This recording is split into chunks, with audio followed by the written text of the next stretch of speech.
Oh. Alice, 97.3. Sarah Vinnie, Alice's morning show.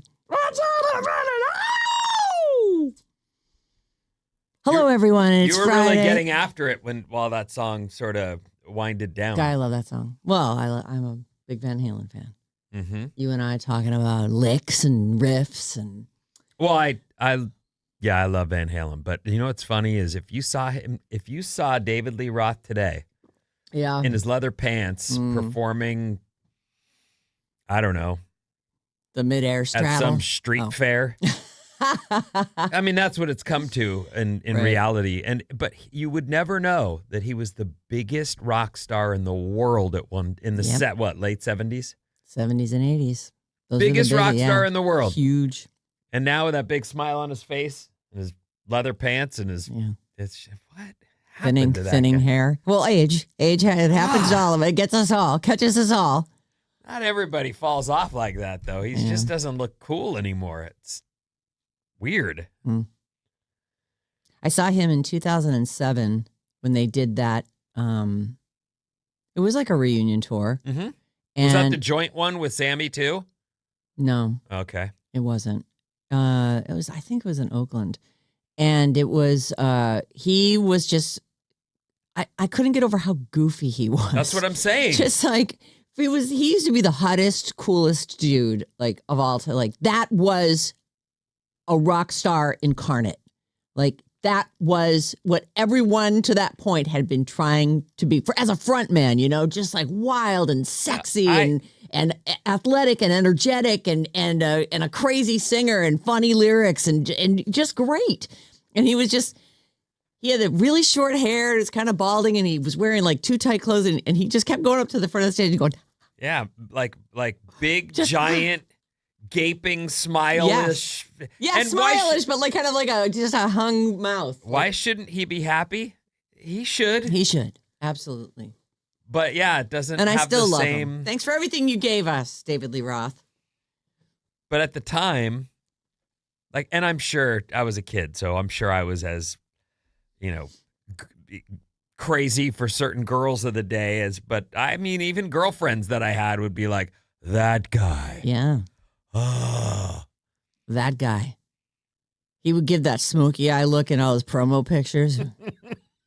But with like a quirk to his mouth, so you knew he was going to make you laugh any second too. Oh, so sexy. He was so hot. Anyway. So hot, he was like kind of scary to a young girl with my sensibilities. Oh, you were into him? Yeah. Like that? I was, but it was scary. I was a kid. So I didn't know what to do with all those feelings. It was like Steven Tyler from Aerosmith was the same thing. He's super sexy in that mouth of his, but he was like scary to me. I'm like, oh God, like that's a man. He would want to do all kinds of crazy things. I think that's a common, we don't talk about it a lot, but I think that's a common childhood experience when you see these things that both attract and repel you at the same time. And right. you find you're too young for that. I would be at the skate park with these older guys. They were tattooed and punk rockers, but they were like real punk rockers. Like I listened to the music and skateboarded, but I didn't understand the politics or the names of but these guys, they scared the heck out of me, but I would like sidestep my way closer to them. I'm in this group.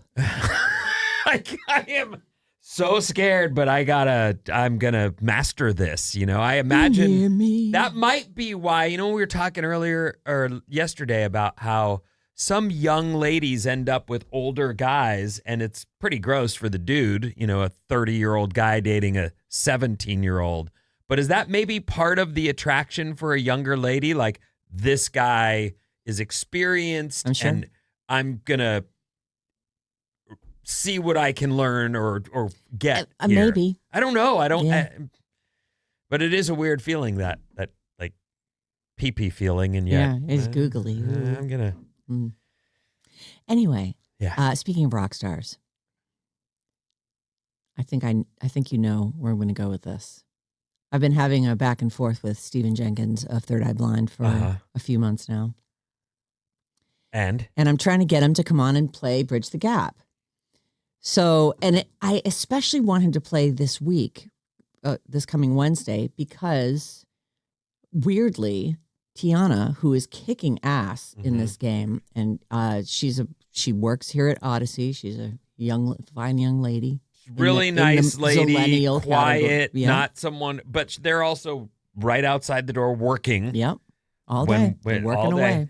But I have watched her sort of bloom a little. Yes, that's what I was looking for. She's definitely like she's killing it on Bridge the Gap. I'm so nervous. My hands are sweating, but she's killing it. She is stepping up and being, dealing with the fear and whatever else. And she defeated Mike Borden of Faith No More, Danielle Reyes of Big Brother. And how great would it be if she did all stars? Like, what if Stephen Jenkins was her third person to take down? That's quite the feather. Wouldn't that be incredible? Mm-hmm. So I really want him to do it.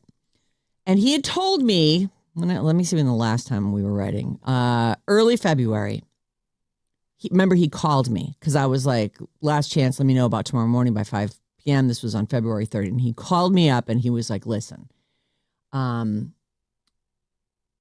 is it the bottom of the hill that's closing? What was that was it. Okay, so he wants, and he's like, we came up there. That's a thing that's happening in March. Let me push this. Let's do it in March when I feel like I have something to talk about, whatever. Because I guess he feels like we wouldn't have enough to talk about. I have no idea. So yesterday, right at the end of our show, I shot him a text because I need to get some. Danielle did not win, so we have to. Which we're very bummed out about. Although we love Tiana, it's hard to be too bummed because I'm psyched for her. So I texted him yesterday, hello, I'm back, and I would like you to get your ass in here Wednesday, March 11th at 7:30 a.m. to play our game. What say you? Come on, Rockstar, let's do this. Nothing. So this morning, I go, Steven, you can say no. I'm not going to be mad. And he wrote me back. This morning? This morning. He says, now, he's not gone to bed yet, is what he is. He's in Miami. Oh, okay. So here's what he says. Greetings from Miami via Japan. Now I'm on my way up to Los Angeles. Definitely want to do it. Next week is good. Not sure about the 11th. Can we square this up later today? I'm traveling right now. So I feel like he saying I want to do it and next week is good, but the one day next week that we actually do the show, he's not sure about it. Okay, let me ask you this. All right. It feels like it's a little, like I like it when he's a little flirtier. Well, if I'd been traveling from Japan through, and then now I'm in Florida, and now I'm waiting on another flight that is not my favorite moment in my life. Now others travel better, I know that, but still, I can see why he'd be like, greetings. I have been... Salutations. Wait a minute. From Japan to Miami? I know. It is kind of a weird direction to go. It says, greetings from Miami via Japan. So he may even have done 2 flights to get to Miami. That is possible. Yep. Yeah, I don't even know if you can make 1 flight from Japan to Miami. I don't know if you can. Do you think that if you were in Japan, would it be like almost the same to go across the Pacific as it would be to go across Asia and come to Miami? I feel like that's further. He flew over his home state to get to Miami. That's what I'm thinking. So that's a long flight, and I can see why he's being a little less than flirty. He's in. I'm going to need a little more effort on his part. No, you give him a little bit of a break. I think he's pretty into you. Definitely want to do it. Next week is good. Not sure about the 11th.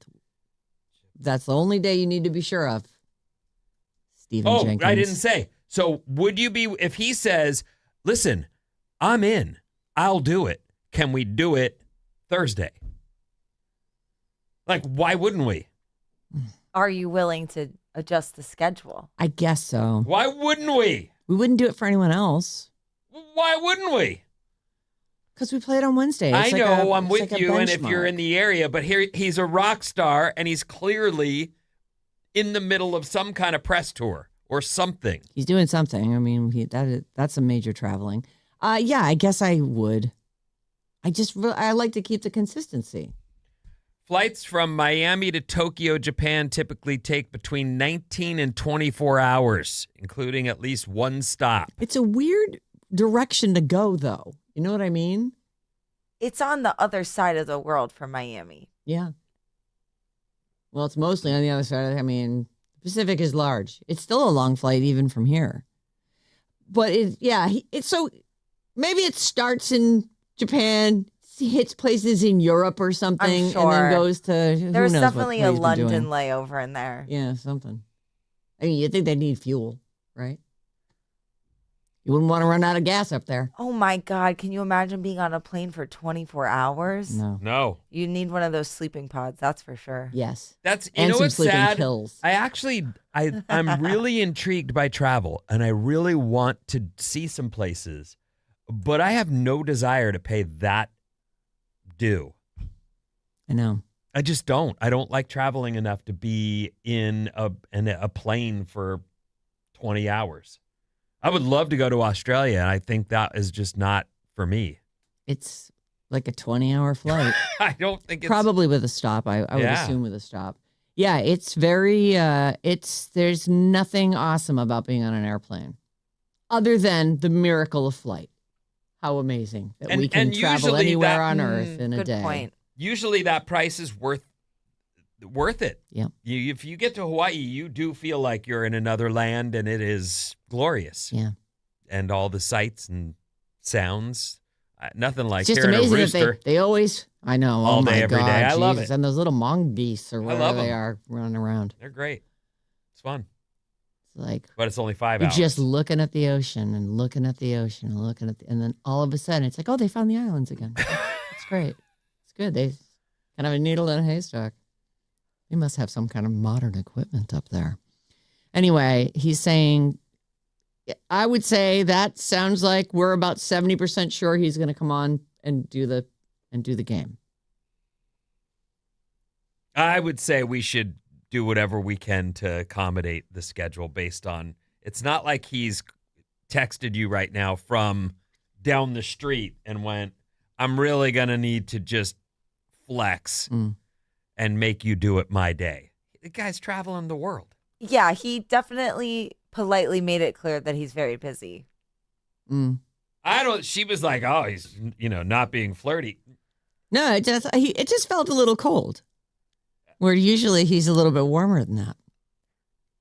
Well, it's 6 a.m. in Miami. He's texting you. So he's probably been up all night. Oh, no, in Miami it's 9 a.m. Well, when was he texting you? Half an hour ago. Oh, okay. Yeah. Either way. Yeah, I like it. And no matter what time it is, he's from another time zone. Like that's, if you're in Miami waiting on a flight, you're probably jet lagged from however you got there via Japan. And he may be used to it. Like, I know there are people who thrive in those scenarios. And I know that people listening right now would be like, I would give an arm to travel the world. Yep. It's worth it because you can't get the highs without the lows. Agreed. So the flight sucks, but then there you are. You in walk Paris, off the plane. Or it's wherever. Crazy. In a little tin can, you made it all the way to the best bread you could find. I always think about the people who they were, I guess it's the 17 and 1800s at this point. And they're there on the East Coast and they say goodbye to their families forever. Right. And they get in a wagon train and go. Or on a boat. Sure. Yes. Goodbye. Hopefully we make it. Yeah. We'll send a letter that you'll get at some point. Maybe. Like the arduous journey to settle this land. And then now it's just the whole world is so small because of airplanes. Mm-hmm. Well, and the internet. Anyway, you know what, you guys? It's Friday. And thank God, what a week this has been. Crazy. We're hopeful that Maddie's coming back on Monday, everybody.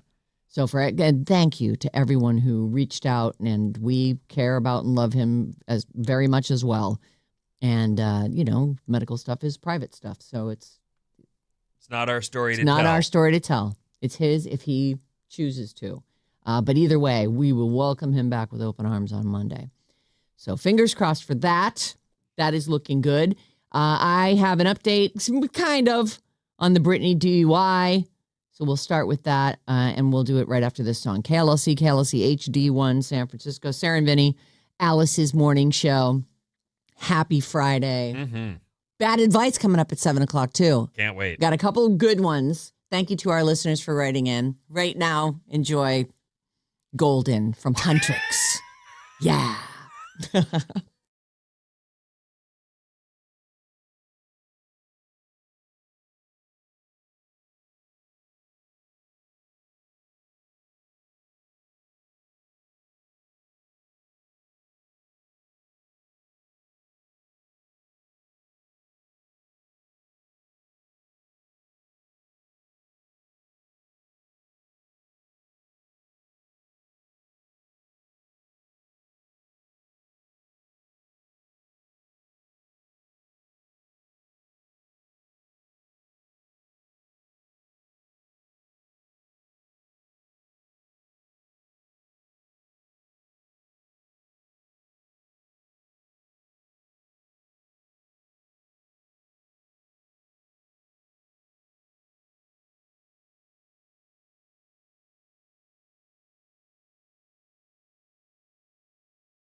Boom, boom, ba bum, ba bum, bum, bum, bum, ba bum. Alice, 97.3. Sarah and Vinnie, Alice's morning show.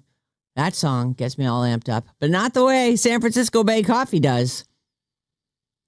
Whew. I think I might need to relax. Thank God for creative energy. Have you been thinking about getting a hot tub? You should be, because now is the time. Creative Energy's tax-free event runs March 1st through the 14th, and they're paying the sales tax for you. Hot spring spas and endless pools, swim spas. Only through the 14th. You got about a little over a week here. Visit Creative Energy or creativeenergy.com. You can call us or text us anytime, all day long. 800-400-3697. We also have an email address, sarahandvinnyradio@gmail.com. That's for general business, because we also have our bad advice email. I'm excited for bad advice. 7 o'clock. About an hour from now, we'll be solving some listener problems. Right now, though, I'm going to talk about Britney Spears' Dewey of the day. Hey. So there aren't a ton more details than we had yesterday, really. There's a dispatch call that, were you able to, we just decided that there was nothing worth doing on that, right? No, I think the most, they mentioned that her vehicle was swerving. So this is a cop calling back to home base to report. Yes, what it's the a lot of situation is. codes and just saying they're following her. It wasn't like a 911 call where someone's freaking out. All right. Exactly. So as you've probably heard by now, we found this out, I don't know, middle of the show yesterday. Britney Spears was picked up for driving under the influence in California's Westlake Village This happened Wednesday night. She was out of jail by 6 a.m, I think. The latest is, and this is out of the New York Post. They claim, the New York Post claims the cops found an unknown substance in her car, and that has been sent to a lab for testing. It's funny because they probably did known, but they're calling it unknown. So whatever it was. Well, they got to be careful. They don't want no trouble. Right. They didn't, we're not revealing that to you. A secret substance. The story I mostly didn't read this morning began, and that's what I mean. I started it and then just went, okay, I'm done here.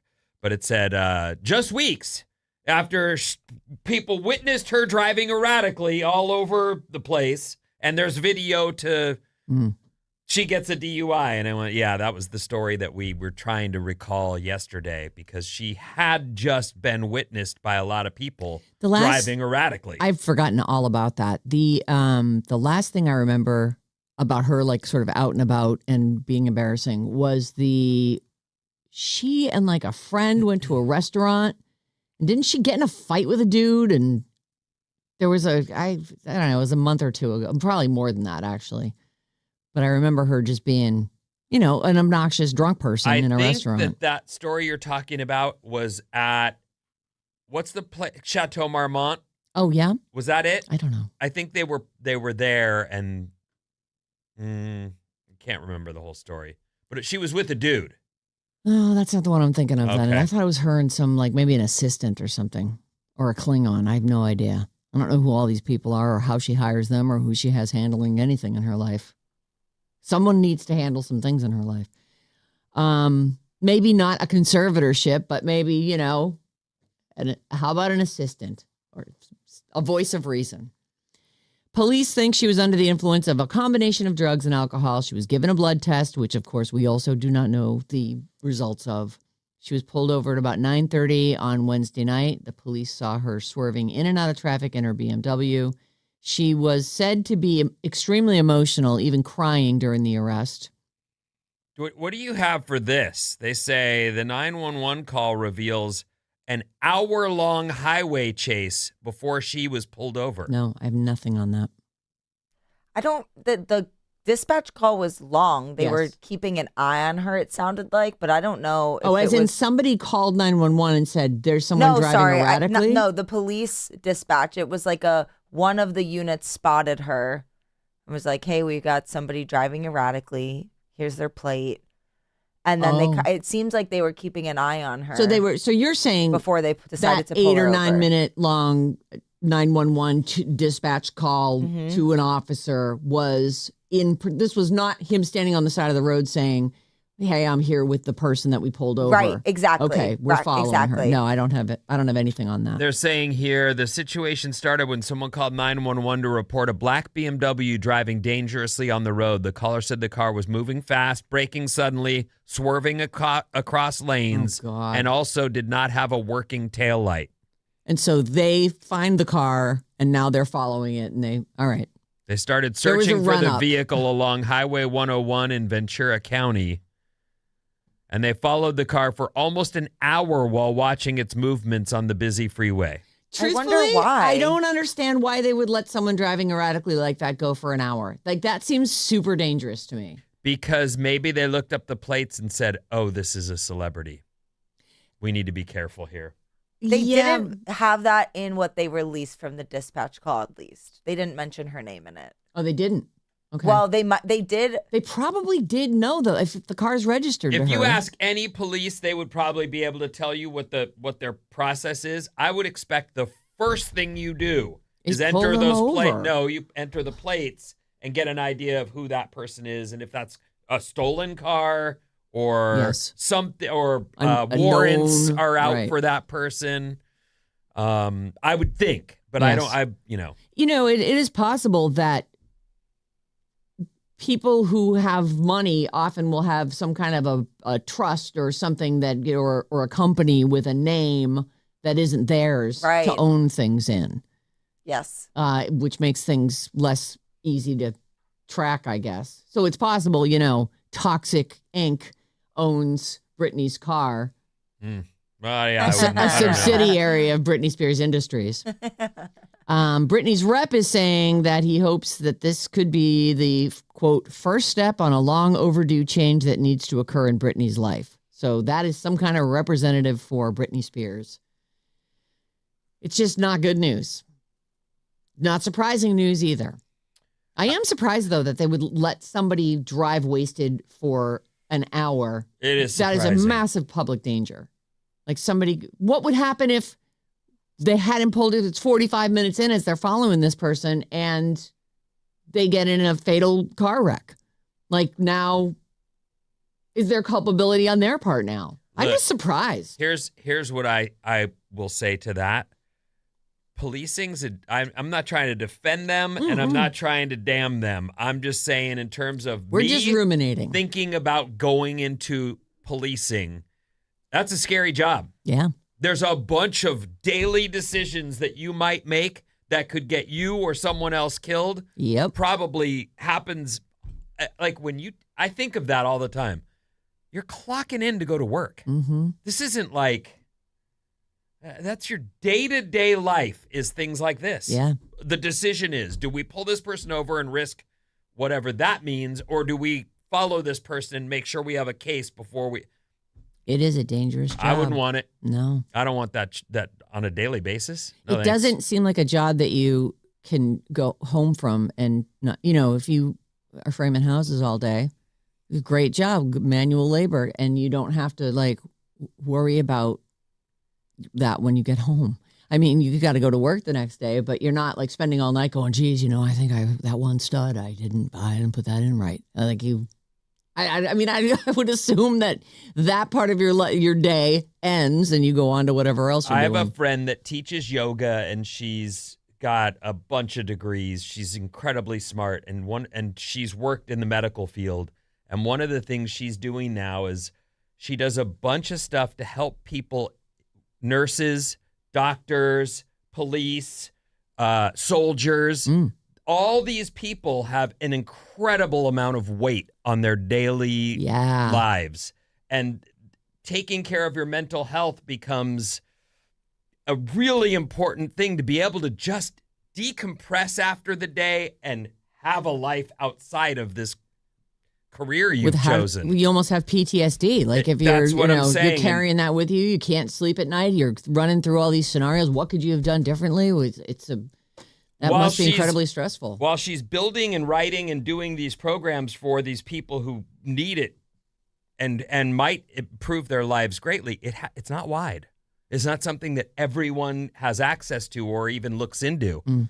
It seems to me like those jobs are way more difficult than maybe we all give people credit for. Well, I would even think listening to people decompress about that stuff would be a very challenging, thought-provoking job that you might get your own sort of PTSD from.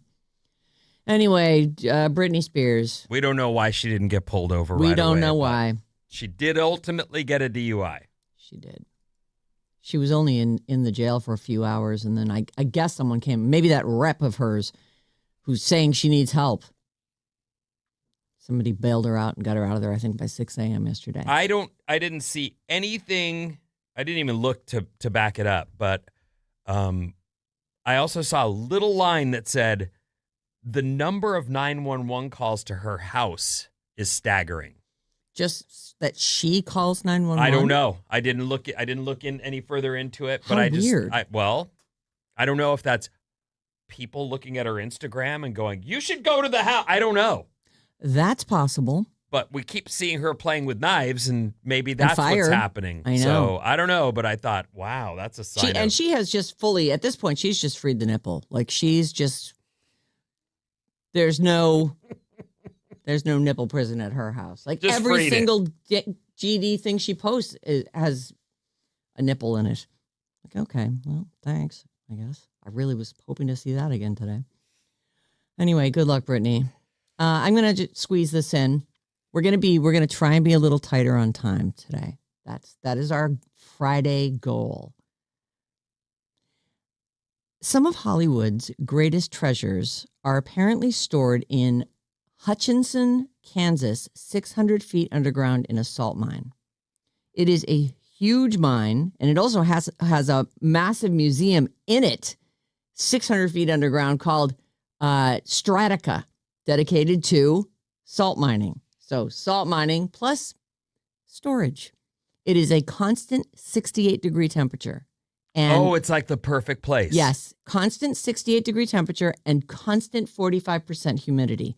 They call it the ideal space for to store paper, film, and actually other materials too, like the George Clooney Batman suit is there. You know, the one with the nipples. We don't want that thing to rot. We don't. No, we actually do. I'm like, just put it out in the desert somewhere and let it melt. There is a mine tour that you could, I mean, if you wanted to go to Hutchinson, Kansas, to this salt mine, a lot of it is just locked up in storage, though. I mean, apparently with the constant temperature and the constant humidity, they're able to just store things. Some of the items that are locked up in storage, and some you can see, historic movies like Ben-Hur, Star Wars, old silent films. Every episode of MASH on film is apparently there.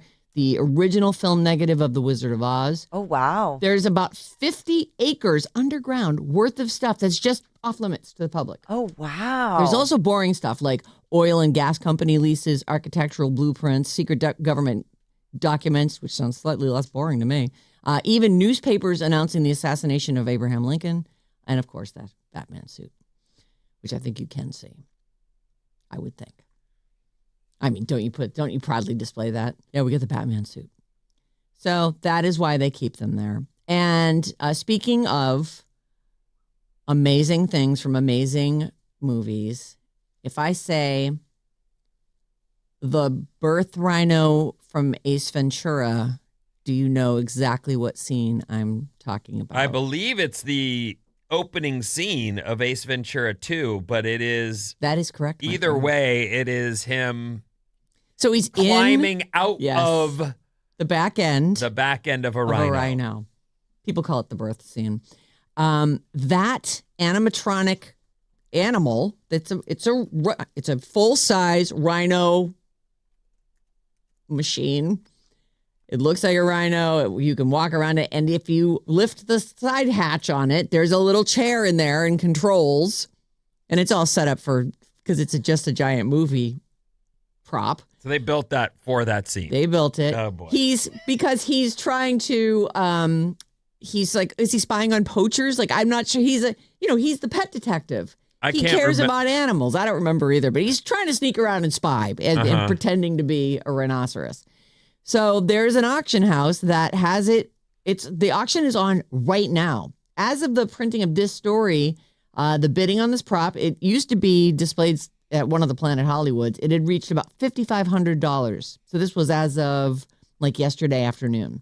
The auction house says it's expected to go for at least $8,000. The bidding does not close until March 25th, though, so it's possible it goes higher than that. I don't know who wants it. It's, in a way, I do want it. Like, oh, that'd be a funny thing to have. But then what are you going to do with it? Yeah, it's huge. Where are you going to have keep it? An estate or a garden or somewhere where you could put it. Some kind of outdoor pavilion where that has room for a rhino. It's a giant rhino. It is. For the record, I love him. I do too. I love him, and I'm not buying that. Yeah. I mean, even if it's affordable, like within my price range, I'm still not buying it. We're going to take a break now. What's coming up in the news, Vin? Got a lot of good stuff, including maybe the solution to a long problem. Oh. Finally, once and for all, after these.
Alice 97.3, Sarah Vinnie, Alice's morning show. Fully caffeinated by San Francisco Bay Coffee. You can watch video clips from the Sarah Vinnie Morning Show on our YouTube channel. If you go to youtube.com, just search Alice 97.3. And remember to smash that subscribe button. What's up, everyone? This Alice Report is brought to you by Jumpstart MD. Start your weight loss journey with Jumpstart MD. Mention radio to get started for only $20.26. That's a deal. Call 855-JUMPSTART or visit jumpstartmd.com. Nice day outside. Looking good. Yeah. Blue skies overhead. A big waning gibbous moon in the sky right now. I want to take a quick moment. Yesterday, I had to go to, I didn't have to. I actually could have not gone, but I went to open house at my kid's school. Oh, you love that. Well, I do love it. And in fact, that's why I wanted to mention it, because the teachers that my kids have are incredible. And I know that these kids love their teachers and these teachers love them back. And watching it is so, I felt great. Do they both go to the same school? They do. Oh, that's They're great. 5 years apart, Yes. but they go to the same school. But it's just really rad. We've always said this about teachers. I'm a fan, and I just wanted to say again, thank you for what you do, because it's nice to see my kid's face light up when he sees his teacher or when she sees her teacher, and all the projects that they've worked on, and we take take teachers with us through it. Good teachers, even bad teachers. Sometimes you might hold something that a teacher said in your heart your whole life. So thanks, teachers. Thank you. Being at open house last night was really cool, and being able to see all that stuff and thinking their days are spent in a good place. Aww. You know? Yeah. Were you there late? I was there later than either of us would want to be out, but that's part of the dadding. So no thing. Survivor? No. Oh my God. It was good. Oh, God. No. You watch No. Survivor? I started it, but I didn't make it through the 4 hours of content. Oh, because you hadn't watched the Right. first one. Yeah. Right.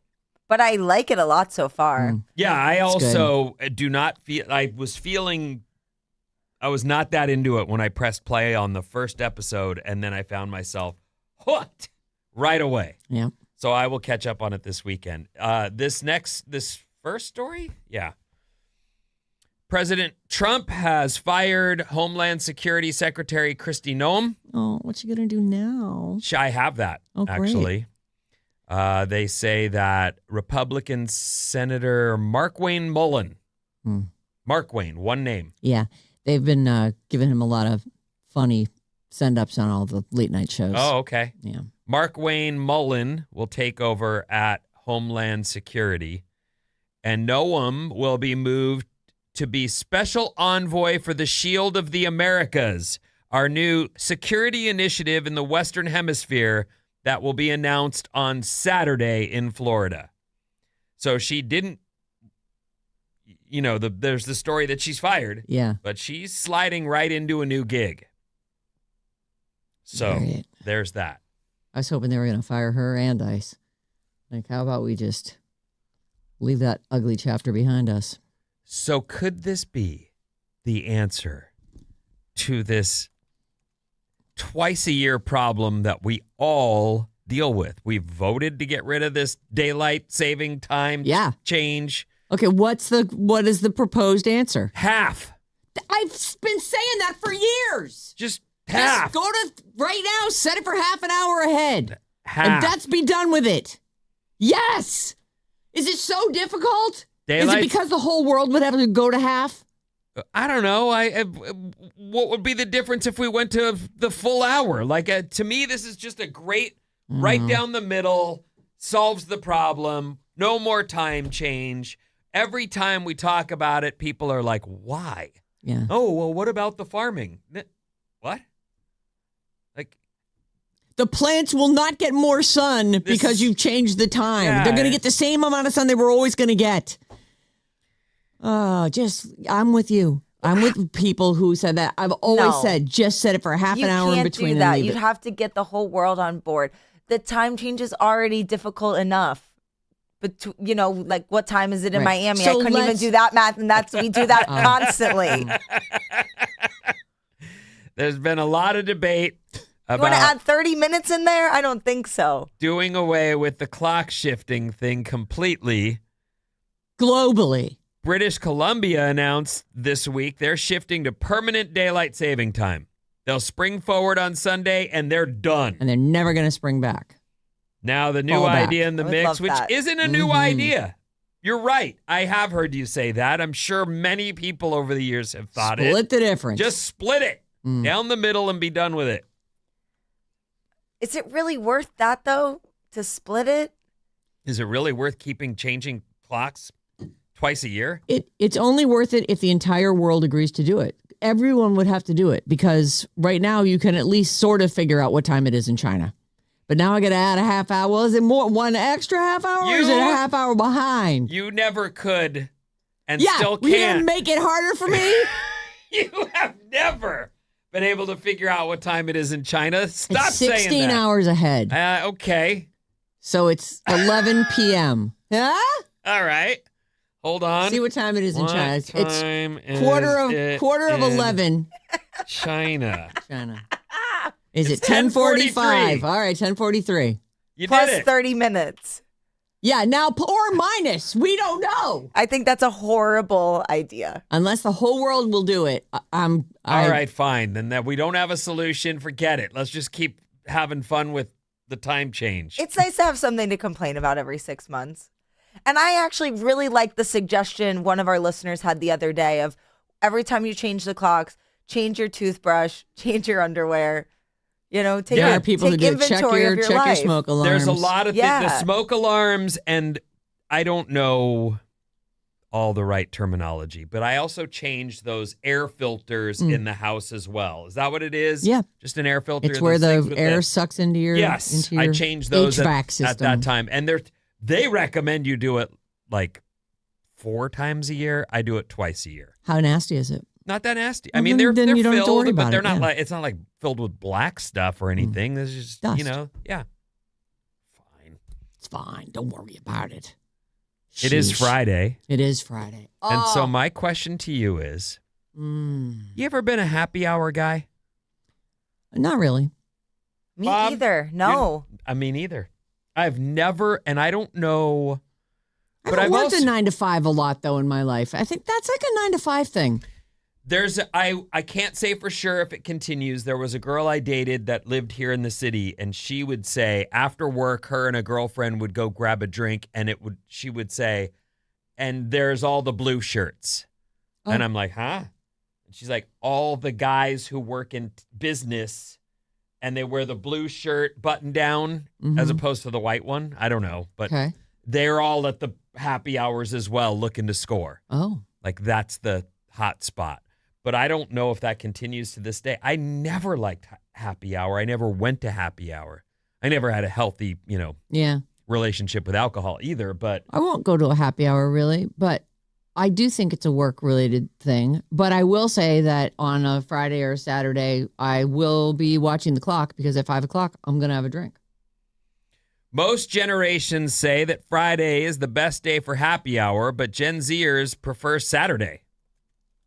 I feel like Friday and Saturday happy hour doesn't really count. Isn't the whole point? It's supposed Isn't to be. it just the kickoff to the night? Yeah, the party? definitely not Saturday. That doesn't count as happy hour. That's just you're drinking on a Saturday. Right. And at-home happy hours have become increasingly popular. I guess that's it. We did that on Fridays during the pandemic. We would have a happy hour Zoom that people could come into, and we'd talk to listeners, and it was fun. I thought the whole point of happy hour was to get out and get the discounted drinks and to mingle with other singles so that you can hopefully find someone to hang with into the evening hours. I don't know because I didn't That sounds go right. to them. I'm sure for some people that absolutely but is to it. me, that seems like, and especially it seems like happy hours to me again are in restaurants where there's like a You're gonna grab some dinner too. or some hors d'oeuvres. Like you get something Some bites. to chow on and some drinks, and you watch a game or you try to meet a friend. Yeah. I But can the see home why. happy hour? Oh yeah, that's fun. Home No, happy. Come on. I understand, but you can't call that a happy hour. The whole point is the discounted drinks. Well, the hour's 5 o'clock, and I just got happier, so All right, I feel like fine. I can call it a happy hour. Well, that's what Gen Z's up to. They've changed the happy hour from being in a bar or restaurant to we do this at home. We do this when we're at home. It's a lot less expensive. We to get do it drunk at on the home. couch. That's what we do. Yes. All right. It feels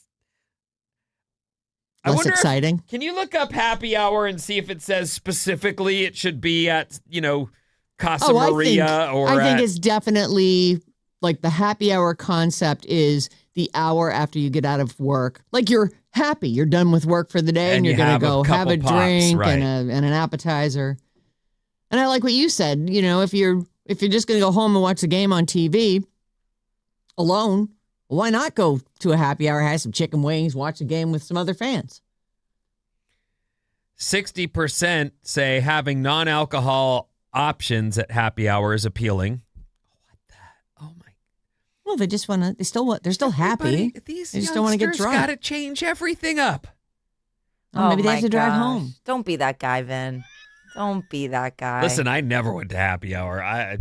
I'm with you. I don't even want to go to that. I don't really like to drink with my coworkers, so I'm not a big happy hour gal either. What does it say? Happy hour. We've drunk together. It says exactly what you said.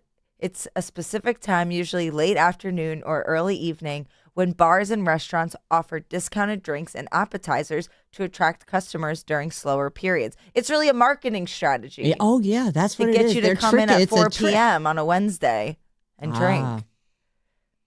Beer and wine are the most popular alcohol drinks at happy hour, but Gen Z says wine and hard seltzers first. Oh. Beer way down the list. Oh, you were saying that. I think you did a story how beer has just fallen in popularity. Yeah. I mean, I do.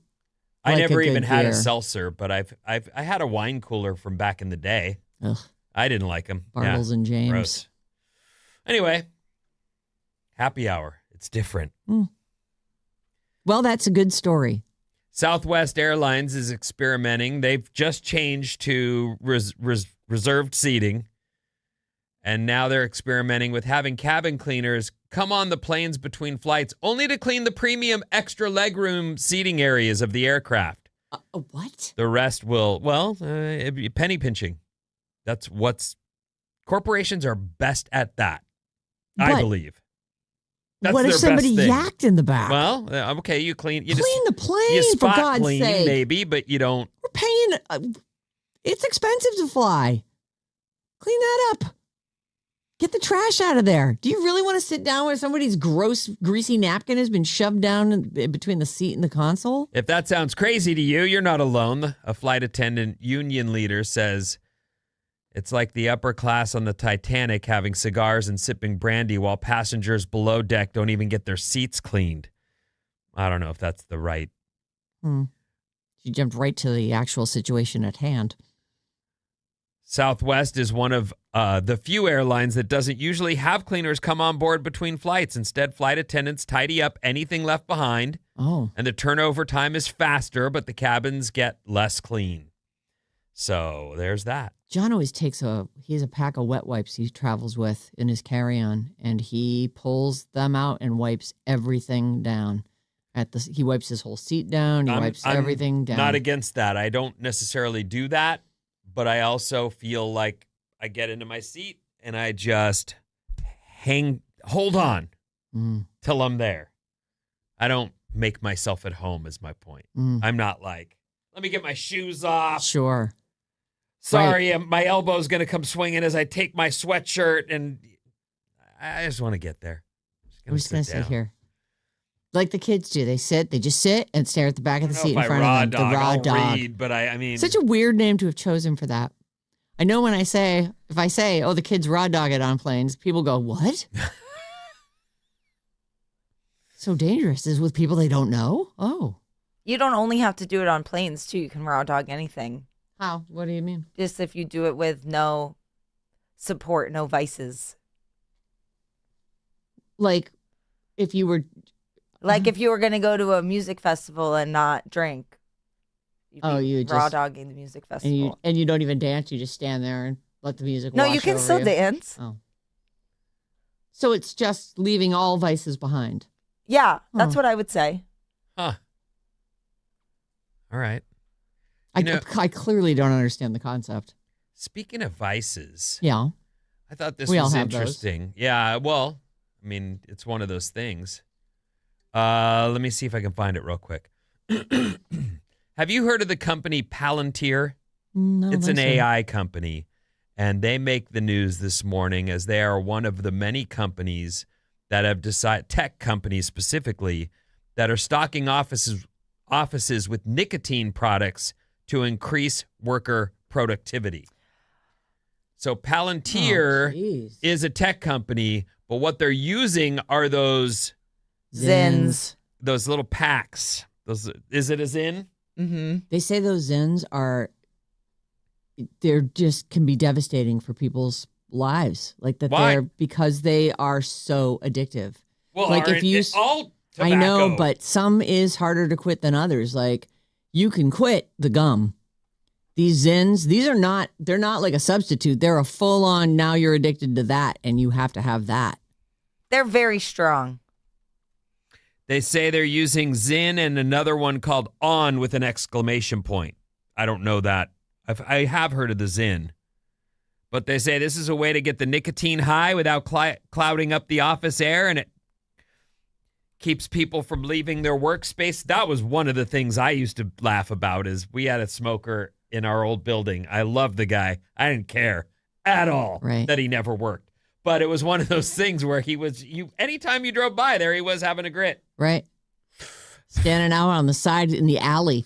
And anytime you got in the elevator, you went, Brad's been here. Yep.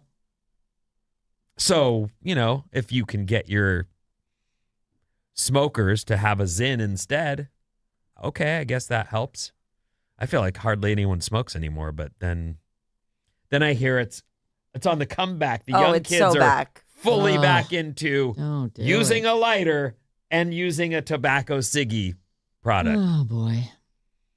Anyway. It's very addictive. Zins, everyone. Don't fall for it. Let me tell you something. Tobacco, I never tried a Zin, but tobacco's hard to quit. And I've quit stuff. Yep. But tobacco is brutal. Yep. And in part, it's because it doesn't get you wasted, so you can sneak one real quick and the end. Smooth. I know. You want to slip in a couple of texts? Yeah. I'm sorry. It is distracting. Like, why? We're trying to stay on time today. I know. We're trying to do I our looked best at the story and said, can I squeeze this in here? And I think you were good. I think, All yeah, right. you did. I feel like we got the gist of I that was ready story. for you to throw it to the text, and then I was going to keep it quick. Anyway, 707, raw dogging life is like when I don't take my Adderall. 925 says raw dogging for running is going for a run without any music, phone, water. These are other examples. Oh, I see. Yes. Okay. that I believe. Yeah. And some text about happy hour. 650 says major cities have bear happy hours, and SF has a very successful one on Thursdays at different bars around town. It's a great social time with a lot of hot big guys. Oh, the bears. The bears. I see. I knew one. So I'll take the bear. He had a bear tattoo in case you didn't know he was a bear. But he was a big guy with a big belly and hairy all over. And like men. Oh, that makes sense. Yeah. 310 said, I'd go to happy hour. Staying until closing is where I went astray. Yeah, that's the happy hours. Oh, and this is an important one. Rebecca says, you guys, the time changes are not every 6 months. We just changed 4 months ago. Please don't set your life changes by the time changes. You know what? Close enough. But thank you for pointing that out. But it's true. It's not an exact half year thing. Well, then, Rebecca, we got to get rid of this daylight savings thing. Now it's not even useful for my life. Right. You'll just set a yearly time reminder on your phone. What will you trash me with, Sarah? We're going to solve some listener problems with bad advice next. Yes! Yeah.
Alice 97.3, Sarah and Vinnie, Alice's morning show. It is Friday. It's gorgeous out. The weekend's going to be gorgeous. It's a good day. Mm-hmm. Yeah, it's also the last day for our Alice Ticket Trio. Don't forget about that. We have tickets for 3 different shows, Charlie Puth, Louis Capaldi, and Demi Lovato.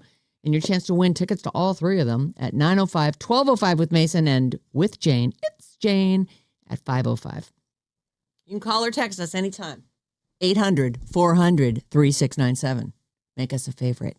You can also email us anytime, sarahandvinnyradio@gmail.com. And you can use our special bad advice email as well. badadvice973@gmail.com. All right, you guys, are you ready to help some people out? Heck yeah. Let's all grab our San Francisco Bay coffee and take a slug. Brace ourselves for this. Delicious. Oh, man. It hits every time. I know. So good. Me gusta mucho. This one is titled Bad Advice and a Love Letter to Sarah and Vinnie. And it is very sweet. It's sad. This is not a super awesome problem. But they do slurp us. But they do slurp us. Okay, good. So it's right. And it's actually it's very sweet the way she ties her life in with her experiences with us. It's really nice. So here we go. Bad advice. Long story short, my dad has late stage dementia. He's at the point where he has had a hard time communicating. He's irritable, paranoid, and can be vicious when he's lucid, but also needs round-the-clock care for his safety. It's been extremely taxing on our family, especially our mom, who is the main caregiver. He will most likely be moved to a memory care facility in the next couple of weeks, which is the right answer for everyone, but it is so tough. I thought that I had dealt with my grief of slowly losing him over the years, his personality, his love, and his memory, but picturing him in a facility by himself is incredibly heartbreaking. I've been trying to throw myself into hobbies, see friends, try to keep myself busy, but it's a weird feeling to grieve someone who is mentally gone but still physically here. I know this show has been through so much over the years. Sarah dealing with her cousin's ALS, Vinny losing his dad, Maddie losing his brother, and more. How have you all coped with grief and loss? Any guidance on how to get through this? So let me get to the love letter part, and then we can take on her grief. Side note and love letter. My dad and I used to listen to the show. So this is the dad who's suffering with dementia. My dad and I used to listen to the show since the beginning. He would drive me into the city for school. We felt like there was so much overlap in our lives with the show. We used to live in Mill Valley. My dad also worked for the airline, so we were able to fly standby. My dad was a big surfer in his day, really felt connected to Vinny. And overall, he thought you all were hilarious. As the years went on and my parents moved out of state, I continued to listen throughout the years. During COVID, I spent a lot of time with her dad on road trips, and I would turn on your show. He would say, they sound so familiar, because he was losing it. Mm-hmm. He said, they sound so familiar, and was still laughing and commenting along with you all. Sometimes he'd roll his eyes and say, oh, no, not these people again. But would be listening closely and smiling throughout the show. Unfortunately, the default to negativity apparently is a huge side effect of dementia. Okay. According to her. But I would remind him of the commonalities you all have, and he always enjoyed it and felt connected to you all. Thank you all for the memories I was able to share with him. I know this is going to be a hard chapter for me, but I'll keep listening to you all as my comfort show. Grief is really personal, and it is incredibly difficult. My grandfather also declined and didn't know who we are, and that's a really common experience for a lot of people.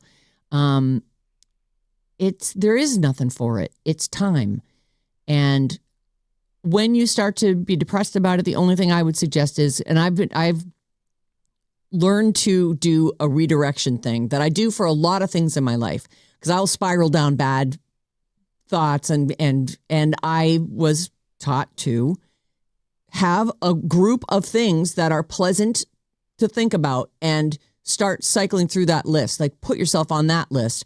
Think of wonderful things about your dad, things that you love, memories that you had, even the story that you shared about us. That's so sweet. Like, oh, geez. Find ways to redirect. You can't get past grief. There is no quick fix for it, in my opinion, but find strategies to help yourself remember the good stuff and not the terrible stuff. Into every life, some rain must fall. Like, we all lose people. We all go through this stuff, and it's terrible to watch someone decline like that. And the whole grieving before someone's even gone it's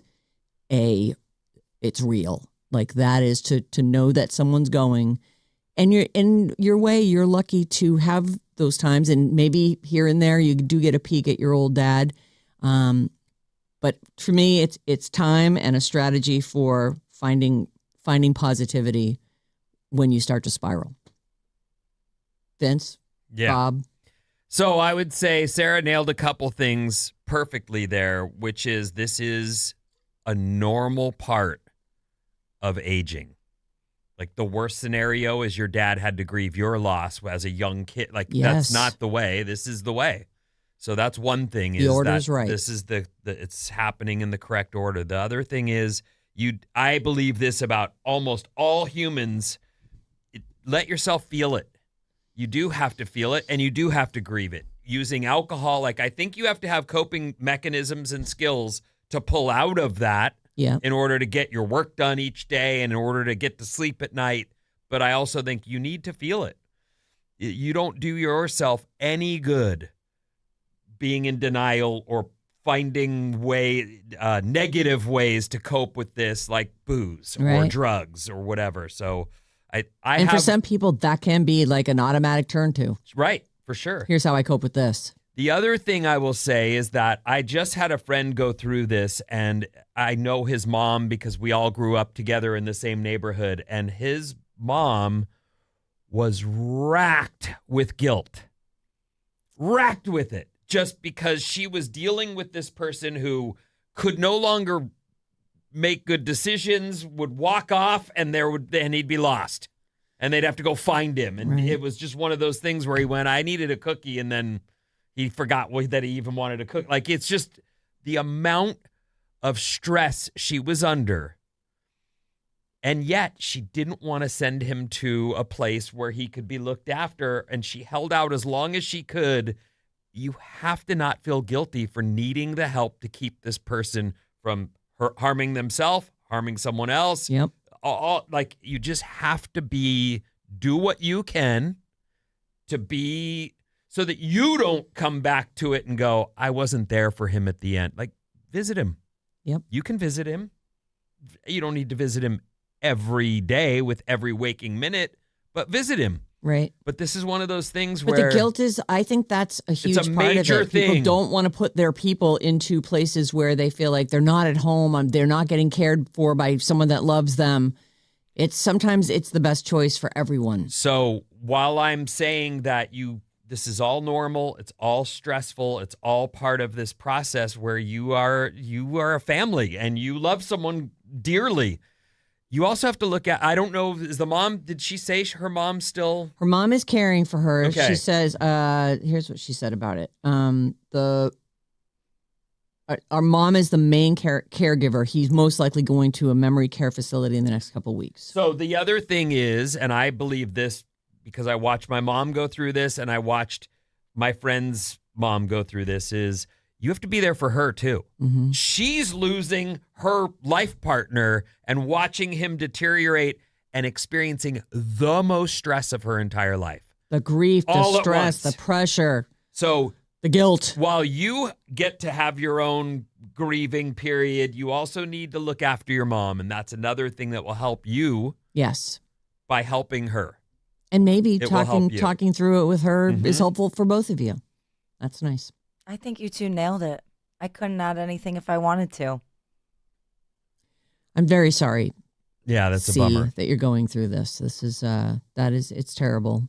This too shall pass. Time will pass. You'll just remember the good times. And actually, thank you for sharing it with us, because I sort of loved thinking that she's doing a road trip with her dad who's declining, and he hears us like for the first time. These guys. What's up with these guys again. No, it's very that actually is an important bad advice, despite not being about backdoor or anything. We all experience this. It's all something we go through, and we all need to be reminded that there's normalcy, and everyone is experiencing the same kind of stuff. And I think it's good because we should care about each other as humans. Like, you really don't ever know what someone is going through in their personal life. And it's a good, just to be a little more gentle with each other and just try to be a considerate, thoughtful person. I think that watching kids play it, they don't do it as much, but I remember myself experiencing, like, something would happen. Your shoe comes off, whatever. Time's out! Times! Life should freaking have that, where you are in the midst of a divorce or a declining, parent's health or whatever, where you should be able to go, right? I can't work today. Yeah. And we don't really have that. I mean, we kind of have some ways you can take a leave, but it's brutal to go live a day when you are experiencing the loss of your dad. That's very difficult. I know. And experiencing it for such a long time. Like dementia is just the worst. I think we all really fear. I fear that. I fear it for my husband, my parents, for, everybody's. It's for myself. It's to lose yourself is incredibly difficult. And you actually put it really well with the mom is in the process of losing her life partner, the person that she was going to go off into the sunset with. And listen, the feelings, just because I know what my friend's mom went through, the feelings of frustration she would have also brought her guilt. Like, I can't handle this. It's too much. And I feel terrible, but I also can't drop him off at some place and drive away. Right. And that is creating incredible stress in the partner's life.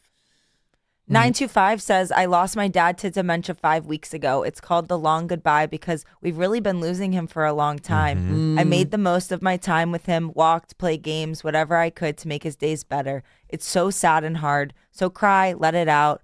Only time will hear you. Vinnie nailed it. All right. This next one is interesting. It's kind of like what's going on here situation. What is going on here? Well, I'll tell you. All and then right. I feel like that's ultimately what her question is here. Like, what's going on here? An investigation we shall launch. A little bit. Here we go. Hi, Sarah, Vinnie, Maddie, and Bob. Maddie, we're hoping is back on Monday. I randomly found the Secret Show podcast on Apple about 15 years ago. And now I'm a loyal listener through podcasts from SoCal. That's amazing. I know. I love that. Me too. Here's my situation. I've had a crush on this guy for over 10 years. He was a vendor that would come into my work weekly. We would occasionally text once every few months just to say hi during that time.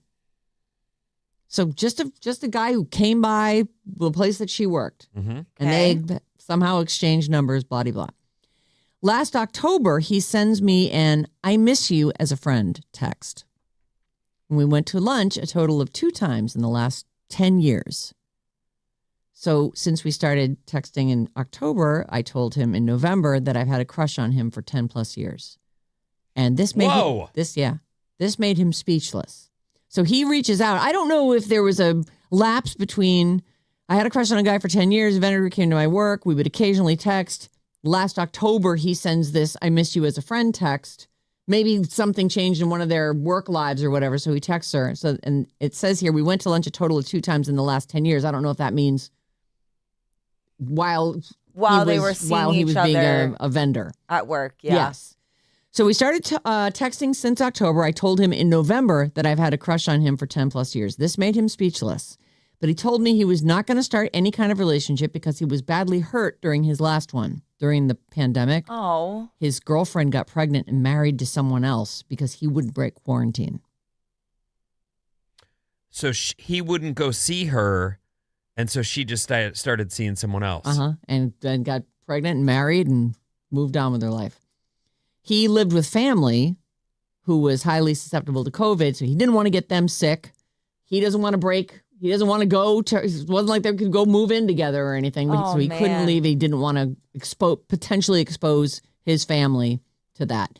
He says he thought she was the one. Like this girl that married another guy and wait for me. Right.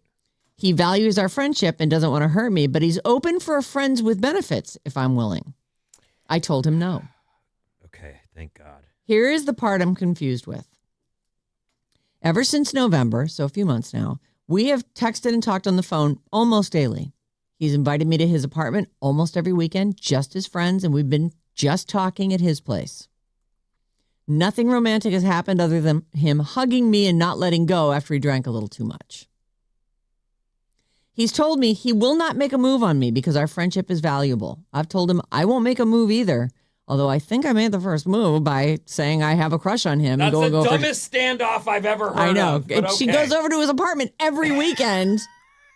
She told him she has a crush, and they clearly are talking about this. Like, I'm not going to make a move on you. Our friendship's too valuable. So she says, here's her thing. It's like, what's going on here? Am I crazy for continuing this situationship for this long? Should I just punt this guy? Is there something else going on that I can't figure out? I need some bad advice. Thanks in advance. HYGL with lots of OFOC. Confused in SoCal. That's hope you get laid and overwhelming feelings of concern for anybody new to the show. Really listener. Like, for real. Yeah. That's nice. So this is a person who you told you had a crush on. You're now going to his apartment every weekend. And he wants to do a friends with benefits thing. So there's an attraction. Yeah. But he's all, I'm not going to make a move. He's not ready. He has to deal with the pain from his last relationship, and he's not ready to get into something new. And he should figure it out. They're both blowing their weekends. They're not going to find anybody else while they're doing this. I mean, in the end, I tell you what's going to happen. You're going to make a move, and it's going to be a friends with benefits thing. That's what he wants, because that allows him to hold you at arm's length and not get over his other person, and you're going to be doing the thing you didn't want to do. Just banging someone with no commitment. And you're going to keep getting feelings. And he's going to have feelings too, but he's not going to be able to commit to you because he hasn't dealt with this pain. I don't think you can change this guy. No, I don't think you should enter into trying to fix him. He needs to figure that out on his own. If this is taking you away from dating other people and taking your energy away from other things. Every weekend. Yeah, but also it still could be a great friendship. Yes, and maybe she says, I don't want to not be friends anymore, but I also need to move on with my life, and I feel like I'm in a weird limbo. Like, could you say, I'm not going to come hang over here every weekend. I told you I have feelings. I'm going to take a step back. And then maybe he realizes, I miss her. Or maybe he doesn't. Right. And then you also have your answer. That is definitely the strong, wise, independent woman thing to do. It's hard to do, though. It's impossible to do, in my opinion. Good luck to you. You just can't help it. I know. When you like someone, you just want to be around them. Yep. All right, Vince. I think you punt. And I think that this is one of those scenarios where he's been up front and you didn't take him, like, letting you know straight up because you like him. But you will, somewhere down the line, if you continue through this process, to end up as a friend with benefits. And now you're trying to wrestle him into a real relationship, but he's still pulling this like, I told you. But he did tell you. He did tell her. And she pushed through that because people do not listen. It's not that she didn't listen. It's that she wants this other thing, and she feels like she can, yes, wear him down. But that's why would you want a scenario where you've worn a guy down, and he is a guy, and so he is ultimately, he wants to. He already said that to you. He as long as we can do that with without anything else. And I feel like that is the common move for dudes today. It's very common. It's like I was talking to you about that girl in New York where every guy that she was dating, this is a friend of Christina's, every guy this girl dated, as soon as she put anything on him in like the slightest, like a piece of rice-sized need, guys go, I don't need that. I don't answer to anybody. Go somewhere with you that I don't want to go? Nah, that's not happening. You can meet me. I'll just lose you. Bring it to my house, put it down on me and then get out. That I'm in for. But you need something from me? Nah. This is what he's setting up on you. And I don't think he's a bad guy, but this whole I'm broken from this. Okay, Unbreak, well, yeah. no, let him be broken. Oh, Don't- him being broken. Yeah, just I thought you do were not saying her. help him through this. You will end up in the end burnt and going. I wasted X amount of time of my life. And he told me Yeah. he doesn't have that for me, but I persisted, and we've seen so much romance sort of storylines in our life, and I'm as guilty as anybody. I want the guy to get the girl, and I want everyone to be happy. Yeah, I want the ending to happy be, ending. With the sunset in the background and the two lips touch. Oh, they did it! Happily ever after. It's Nothing just, ever went wrong again. And no, they were I just always don't. madly in Yeah, I love. just don't. I feel like you're setting yourself up for that down the line. 2 years later, I did this to myself. 2 wasted years later too. Like, just move on. Find It is something else- okay find to something be else friends. do. Yeah, sure. But you want more than that. So Yeah. you're not, until you can. He's made his needs clear. You should make yours. I need more than that. I already said no to the friends with benefits thing. Call me if you want to date me. Yeah, 408 says he's just not that into her. 415 says he's keeping her on the hook and she needs to punt. 925 says, sorry, Bob. He just wants to hook up. COVID was so long ago. I know. I know. I think that there are guys who think this, and it's working, maybe. It's like romantic that he can't let go of his first love or this love that he had. It's not romantic. He needs to work through that and Yeah. not drag her So you're into going to be it. hung up on that the rest of your life. Punt. Badadvice973@gmail.com. We would love to take on your problem. See, I think we just really helped some people today. I feel good agree. about it. It's fantastic. All right, Vinny, what's coming up in the news? I have is it wrong? It definitely. It's you don't know yet. It just always You is. don't You have to know ask. after these.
Run away, run away. Alice 97.3, Sarah and Vinnie, Alice Morning Show. It's Friday. My San Francisco Bay coffee is tasting extra delicious today. Check out the Alice 973 Instagram for video, reels, and pics from the Sarah and Vinnie Morning Show daily. Our Bob is hard at work over there, and links are there to all our personal profiles. What's up, everyone? This Alice Report is brought to you by the Sarah and Vinnie podcast. Listen to the Sarah and Vinnie Full Show podcast on Odyssey. Also, Apple Podcasts, Spotify, and wherever you get your podcasts. Writer earlier said they found us on... Randomly found The Secret Show 15 years ago. That's wonderful. Yeah, I love it. We just did bad advice, and there were a ton of emails or texts, as you'd expect. So the number is 800-400-3697. Bob is here to read a few of your contributions. 408 says, Vinny is right. If we actually listen to somebody when they tell us their truth, we would have so much less heartbreak. 510 says, he's not into her other than a hookup. He will soon meet someone else and move on. She should move on now. 510, she needs to move on. The pandemic was 6 years ago. He needs help moving through difficult things in life with therapy, as he doesn't have a strong something. I don't know. But one on the other side, 408 says, that relationship, bad advice, was my story as well. It started out as friends, turned into friends with benefits. Then I told him I had feelings and ultimately told him I couldn't be just friends. It would be best if we went our separate ways. That was 22 years ago. We've been married now for 20 years. Yeah. That's a different generation of people, though.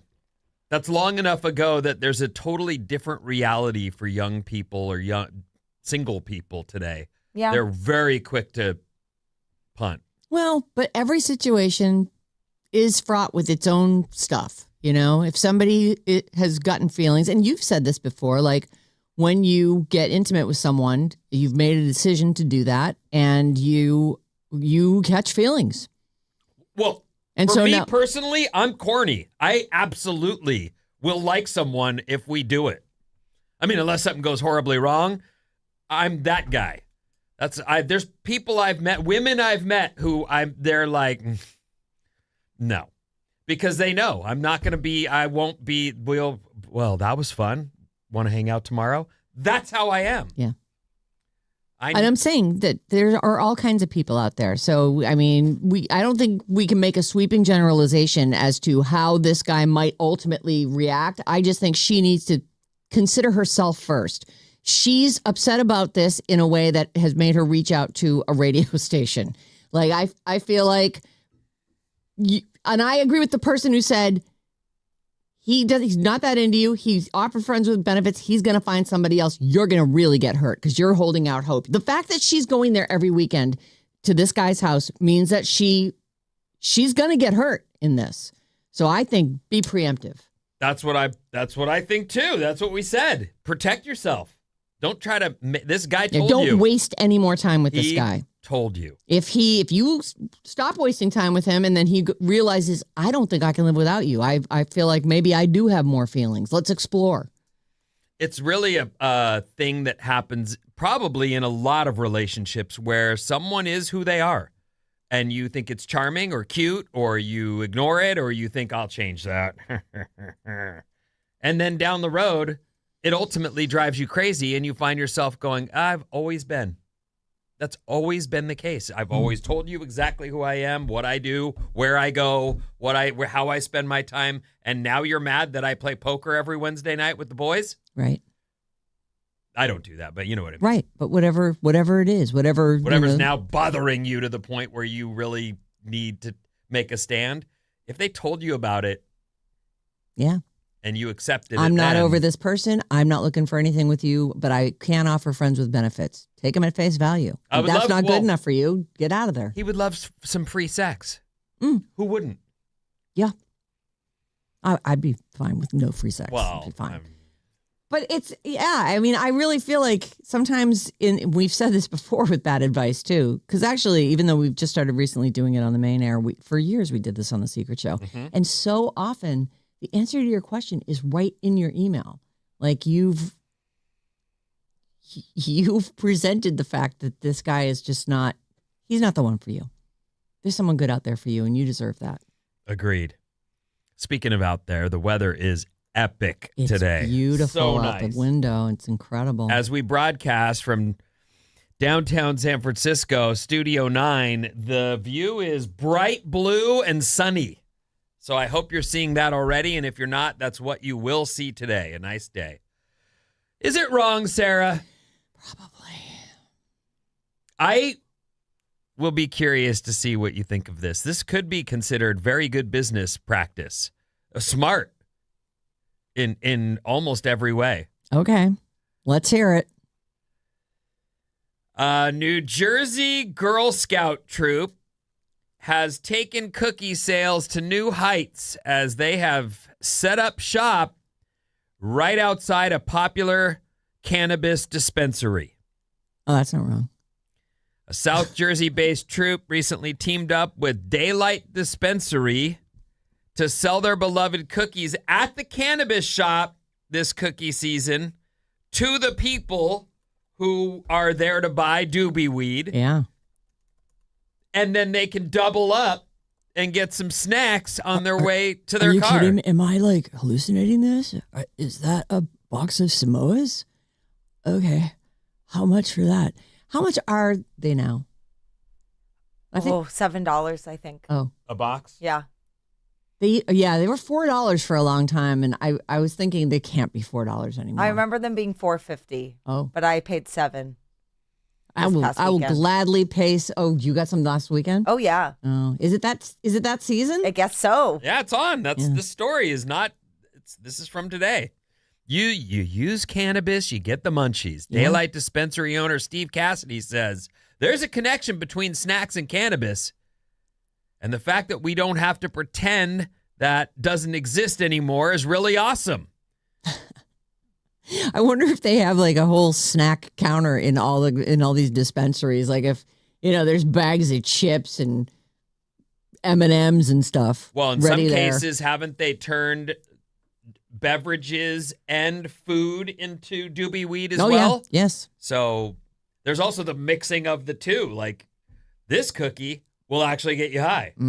Here's a great brownie for you. Here's the problem with the brownies, in my humble opinion.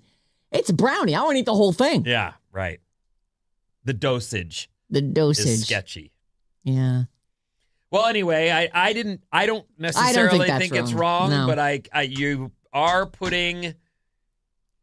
And Well, it's- you're putting your kid outside a dispensary. It's like putting your kid outside a bar. They're not in there. Yes, it's somewhat questionable, but they're there to raise money for this great organization. I think it's fine. I think it's fine too, but I definitely Don't leave them there alone. I grew up getting as a young man, this is in high school, I would go to a place, I lived in Irvine, I would drive to Santa Ana where we knew the drug houses to be.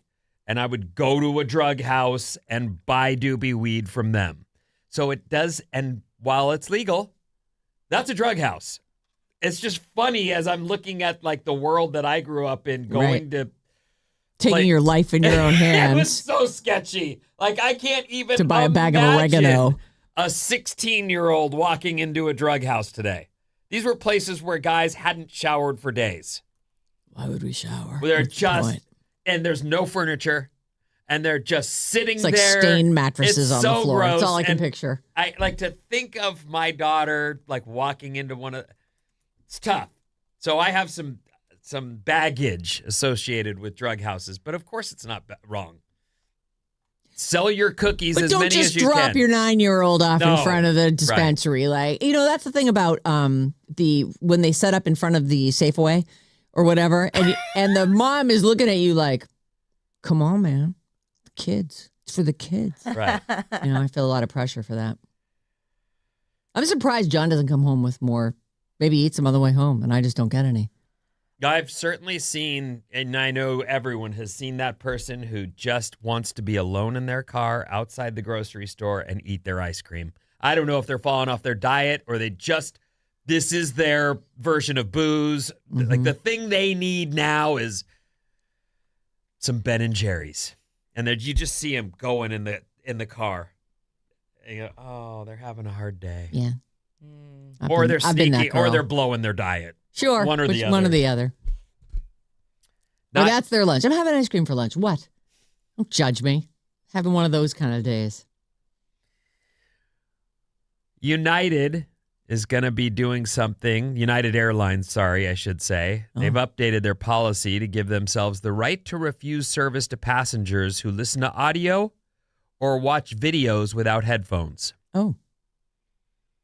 That means, and look, I get that's an airplane's very different from the beach, but there are those people who want you to hear what their song choices are, and they'll play them loudly. Yeah. And you hear that at the beach where you're just like, we don't all need to hear this. Yeah. Like, I'm just turn it down a little. I love Feel free music, to enjoy it. But I can feel that bass in my teeth. Like, I get it. But I also would like you to get it. Can I relax? Yeah. I'm here at the beach. Now, My family. That is still just a beach day, and you're never going to stop that. But trapped in the an air, airplane, yeah, I don't want to hear your TV show that you're watching that's hysterical. I don't. Yeah. I'm trying to read. Yeah. So United has changed their rules. That means if you're blasting audio or being a jerk about it, they reserve the right to boot you from the plane. Oh. No refund. And they can even ban you from flying with them in the future. So this goes for the movies you watch, the TV you watch, and the music you listen to. Just raw dog it, man.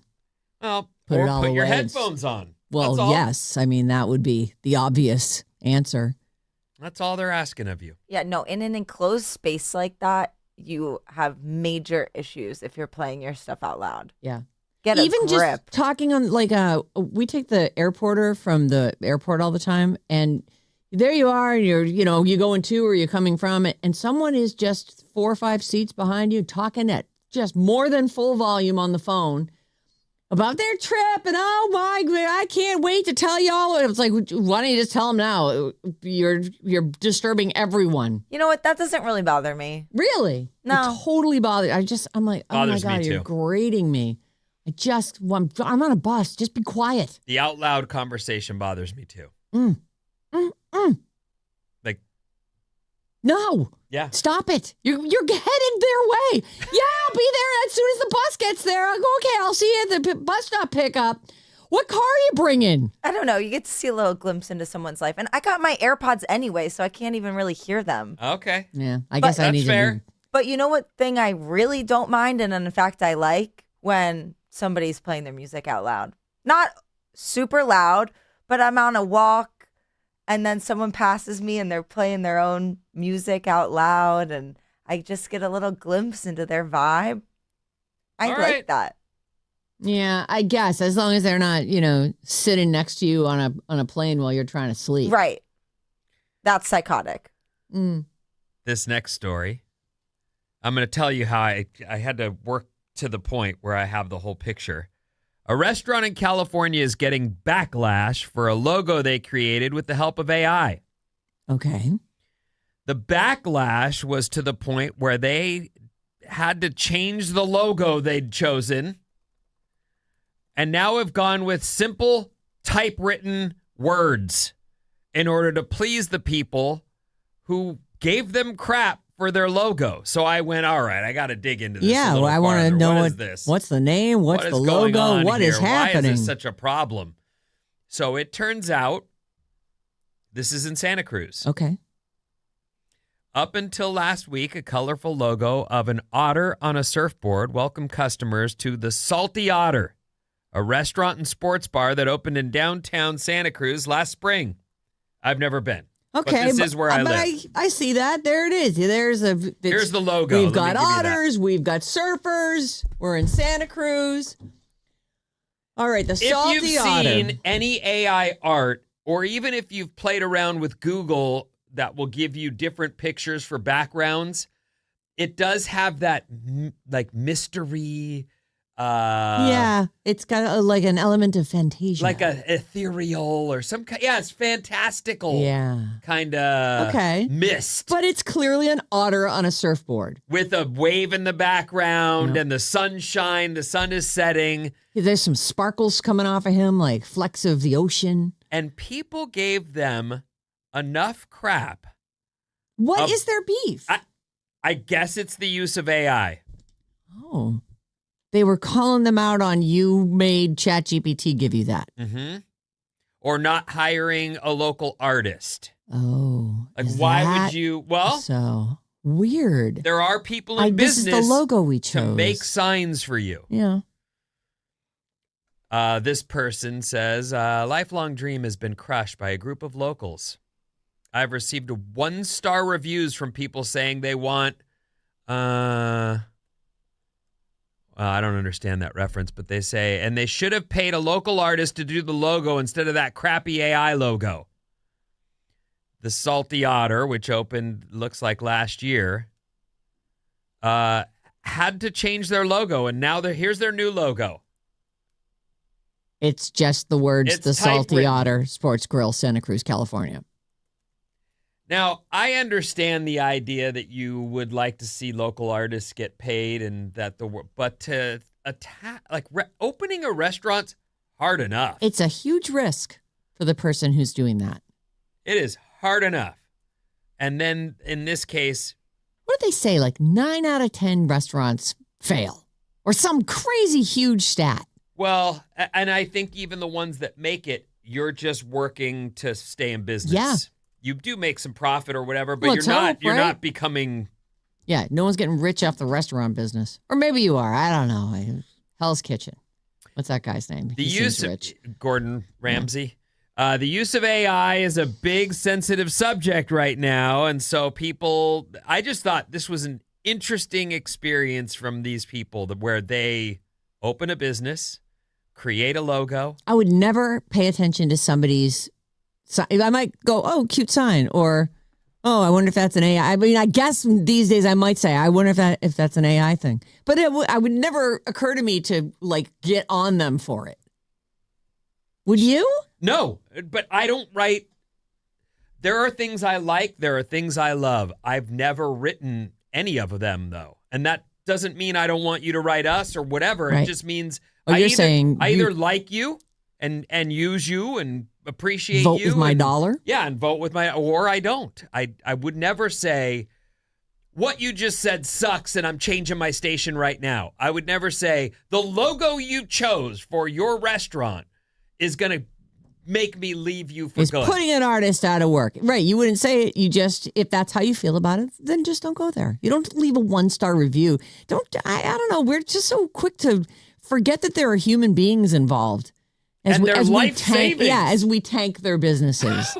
What a weird thing to be, of all the hills to die on. There's so many real problems in the world. I've never eaten here. I've never seen this restaurant. But if I get a chance, I will go to the Salty Otter and give them at least a try. And maybe you could too. Because it's very sad to hear that this person feels like I may end up out of business because I used AI to create a logo. Right. This person even she says, I can't afford to outsource things like that right now. I'm starting a business. Yeah. That makes sense. It does. And I feel like maybe someday, you will get a local artist to recreate your logo. AI is doing so much of everyone's work I know. already, and we're only a year and a half into it. Where will it go? We are. We're only a year Yeah, and a half into it. Clearly, there's been some work put in. 800-400-3697 is our text number. 510 says, Girl Scouts need to set up outside of an OBGYN medical office. If we're at the OBGYN appointment, we do not want to be there. And what's going to make us feel better? Caramel Delights. Cookies. Pretty much every time I pass a Girl Scout booth, I buy cookies. Yeah. Yeah. I feel like it's They a built trick it, I will because come. they're hiding their product underneath this thing where you're like, oh, I want to support the Girl Scouts. No, I'm supporting young women in business. Okay, that too. It's all good. of it. It goes to the economy. Side benefit. I'm going to eat some Sonomalis on the way home. Or Thin Mints, whatever. I'll take a Thin Mint. I like them frozen. Jorge says the out loud conversation doesn't bother Bob because that's her, the zillennial yapper. I may have talked to my mom on the phone on the bus on the way home yesterday. Dare you? Oh my Is God. that not okay? Like, are I we really think not that- allowed to do that? I think that you're in public and shouldn't be doing that. But Really, you can't talk on the phone in public? Well, here's keep it short. this is what I think. You can do anything you want. Yes. No one should be telling you what to do in that scenario. But I do think it's uncool.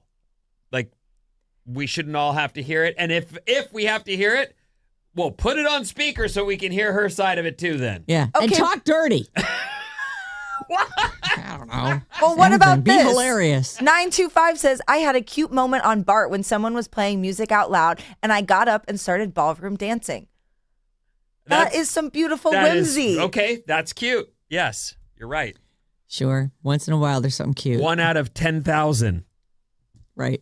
Coming up on the show, movies and TVs this weekend, plus Savannah Guthrie and more.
Ophelia, Alice 97.3. You really remember the dance we did for that video? I don't. I remember I saw you doing the 100 on moves. the land, the sea, Yeah. the sky. But that's it. That's the whole dance. Yeah, that's it. But I don't. But you know all the like the hand, the team, the vibe. I know the next 3 seconds after what you know.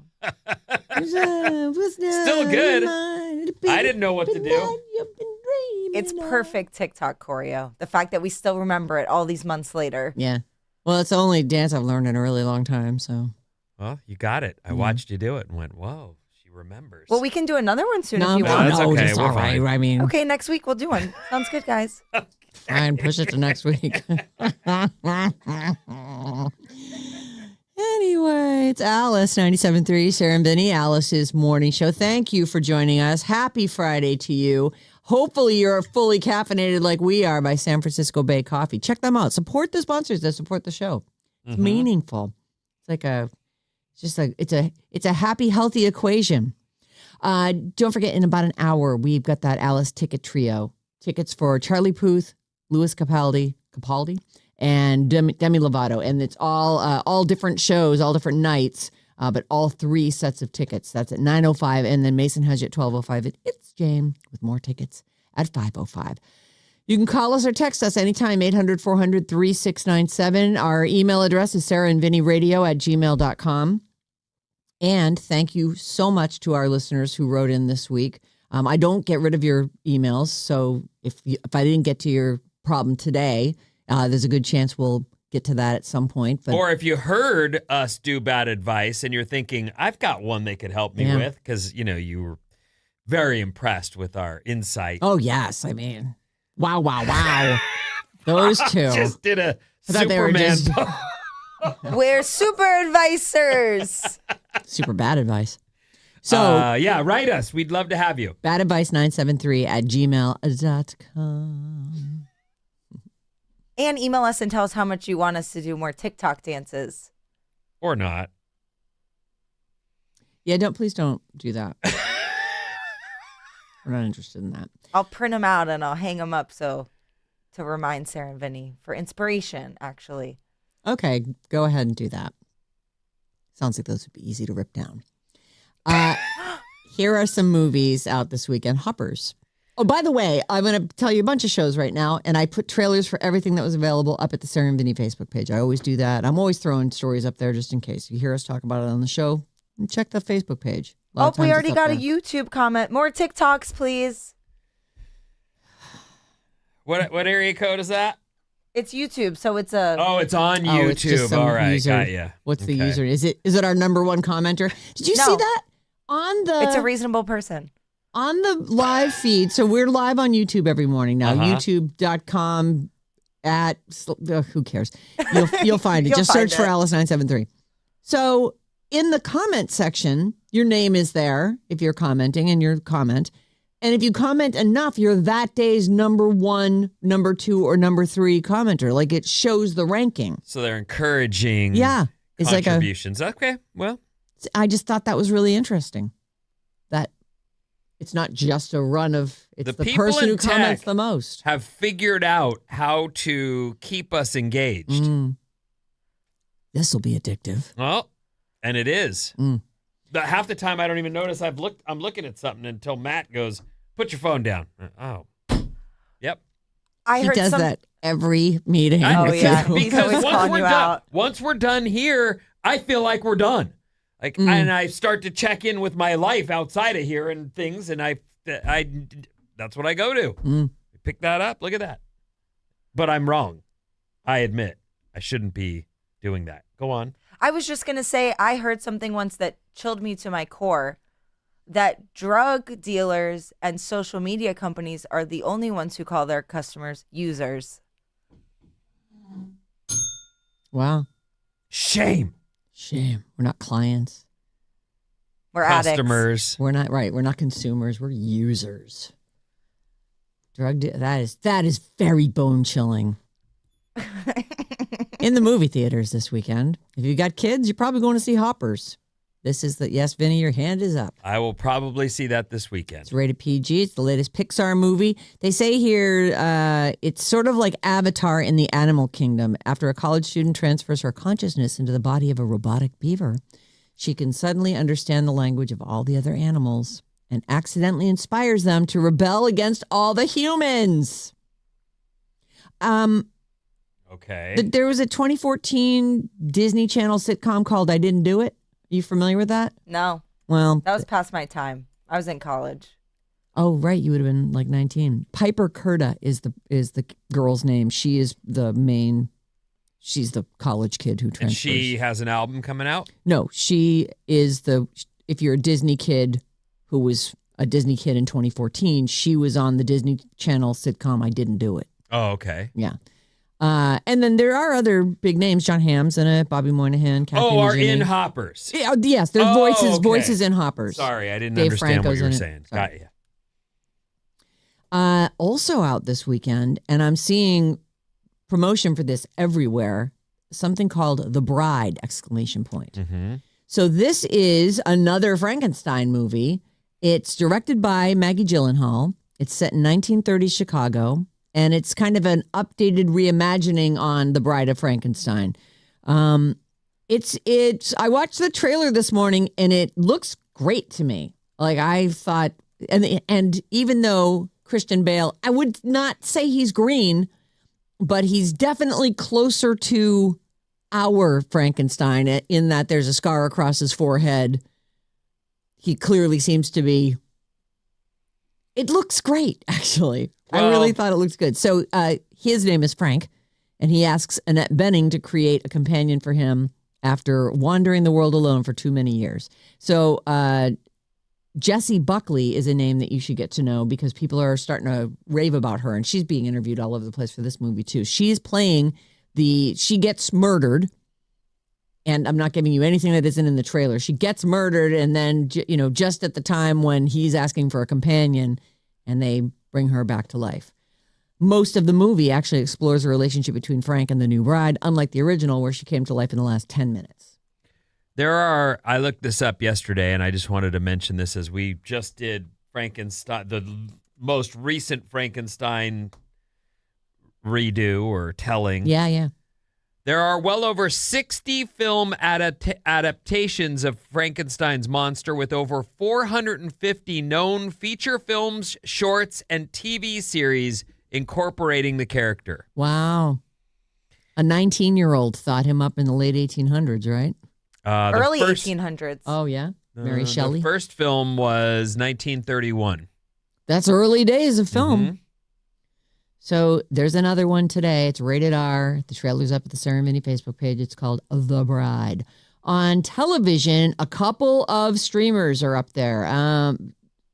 These are Oscar-nominated films. Hamnet is going to be streaming on Peacock starting today. Did you see that? Oh, yay. No, but I want to, but I didn't want to go to the theaters for it. Hamnet, this is the streaming premiere of Hamnet. This is the one Jessie Buckley's also in. Oh, is she? Mm-hmm. And they're saying it's like the performance of a generation. Paul Mescal plays Bill Shakespeare. Jessie Buckley is his wife, Agnes, in this movie about them grappling with the death of their young son, Hamnet, which inspires him to write his famous tragedy, Hamlet. If you love documentaries, especially ones about dinosaurs, have I got something for you. The Dinosaurs starts today on Netflix. That's a catchy title. It's a 4-part documentary produced by Steven Spielberg and narrated by Morgan Freeman. Oh.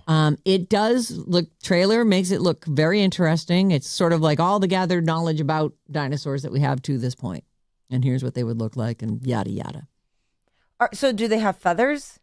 I don't know. Let me look at pop the trailer up I feel here. like no. That would be crazy. It would be crazy. They do say that supposedly that's... Yeah, they're it just starts in the birds. sea. Oh, yeah, I am seeing some feathers on some, not on... some. And a lot of beaks, too. Interesting.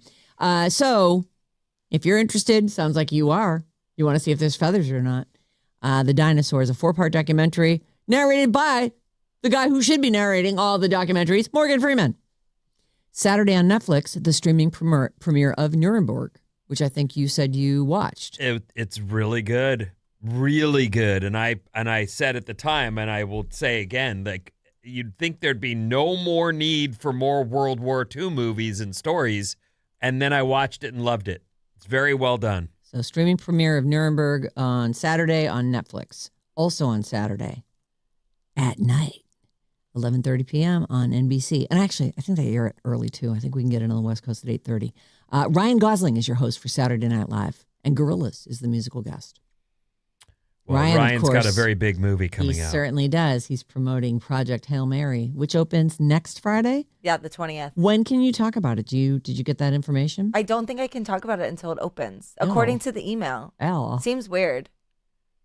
Sunday on Netflix, it's all Harry Styles all the time. Tonight, I believe he's doing his one night in Manchester, and they're going to turn that around for Sunday. And it's a special concert recorded today where he plays his new album, Kiss All the Time, Disco Occasionally, all the way through for the very first time. And I think the album's out today, right? Oh, yeah, it's out. I started listening to it this morning. Oh. And? The songs I've heard, I'm really enjoying. Oh, okay. There's a song called American Girls, which I'll play for you later, but it's really nice. Yeah, there's actually a few kind of interesting releases today, Vinny. A couple like throwbacks for me and you, and then there's some new stuff too. Oh, really? Like, all right. All right. Listen to a little bit of that. By the way, I also put up, it's not opening today or anything, but The Boys' 5th and final season is starting in, I think it's early April. And the trailer's out for it. I fell off that. Oh, I'm sorry. Yes, April 8th, 2 episodes are out, and then new episodes rolling out weekly until the series finale on May 20th. You fell off what season? I don't remember, but I've just been too busy. There's too much TV. There is a lot of TV. There really is. I will definitely watch this, though. I can't keep up. But I am going to make a point of watching Hoppers this weekend, and I'm going to watch episode 1 of Monarch. Oh, right. And Survivor. And Survivor. There's my, and that's going to be all you can have on the docket. That's all I got. So The Boys trailer, Homelander chasing immorality, they say here, as Gen V stars from that spinoff show also pop up for this 5th and final season. So there's that. Savannah Guthrie went to the Today Show yesterday. It doesn't look like she went on the air. They say Savannah Guthrie returned to the Today Show for the first time since her mother went missing on February 1st. If you haven't heard, her 84-year-old mom, Nancy, or however old she is, was abducted from her home in Arizona or New Mexico. I thought it was Arizona. I thought so too. But either way, it's, and we still have no answers. None. And 0. I don't think we will. I know. So tragic. So she's not back on the air. She just wanted to visit with her colleagues behind the scenes and thank them for their support. According to People magazine, she told them, I wanted you to know that I'm still standing and I still have hope and I'm still me. She also told them she has every intention of returning. Oh, okay. Good. I know. We have heard that she was done there. She was not going back. There is no timeline yet, obviously. Uh-huh. But her quote here from People magazine is she told her coworkers, I have every intention of coming back. Good. I hope she does. Yeah. I hope she does, because that is it right there. This one person, how negatively affected is her life by this moment where they felt like they would, and we still don't know. Was it a robbery? Like that was later they said they think it was just a botched robbery. They woke her up or something and then had to deal with this person who's now seen them or is catching them in the act. I don't know what happened, but where's there was a ransom. Were any of them legitimate from the person who committed this crime? It doesn't or were they seem all that way. fakes? Or was one legitimate to begin with, and then the woman who didn't have her medications passed away on them. Aye. Now suddenly you've got nothing to trade. There was also a backstage group prayer led by meteorologist Dylan Dreyer, or Dreyer, maybe. So that sounds very nice and very uplifting. And she went and visited and thanked them for their support. And Savannah Guthrie was back at the Today Show, even though it doesn't look like she went on the air. Back to Jessie Buckley really quickly. So we were talking about this new Frankenstein movie called The Bride, not the one we've been talking about the last couple of weeks because it was our assignment for Bob's Movie Club. But this new movie, The Bride, and then you guys were saying that she's also in Hamnet. Yep. Okay, so she's out there talking up her new movie that's out today, and she's the star of it, apparently, The Bride. I see her on all the posters. But, Christian Bale is actually playing Frankenstein in the movie The Bride, which it's, he's a pretty high-profile actor. I'm surprised I haven't seen more about him. I've seen really mostly stuff about her. I don't know Jessie Buckley at all. Oh, I agree. By the looks of her. It says that she's an Irish actress and singer. She looks like someone I know, but she doesn't look like anyone I've seen on TV ever. This is truly, for me, the first time I'm hearing about her is like looking at this stuff for The Bride. And then Bob pointed out that she's the wife in Hamnet. She's Shakespeare's wife. She's been in The Lost Daughter, Wicked Little Letters. Yeah, I don't know those. I don't know either. Okay, well. So Jessie Buckley is a married lady in real life. Okay. And if you are a cat lover, this is probably not a story for you. When she first started dating her new husband, her now husband, he had 2 cats, and she doesn't like cats. She said, I gave him an ultimatum. I was like, it's me or the cats. She said she's Irish, right? Yes, she is. And she won. He got rid of the cats. They went on to get married in 2023. Not surprisingly, a lot of people are not cool with this. Yeah, that was a crazy thing for her to share. Yeah, don't share that stuff. Yeah. Doesn't she know how the internet feels about people's pets and rehoming pets? And PETA's probably going to be in her DMs. A lot of artists don't know, though, that for some reason, if you say something about your life on the internet, that they might yell, get her! Yeah. She might not have known. Well, I don't think she did because she wouldn't have done it if she knew she was going to get backlash. It's a dumb thing to say into a microphone. She's finally doing projects that are huge. As one person put it, getting rid of your pets for someone is crazy. Asking someone to do that is even crazier.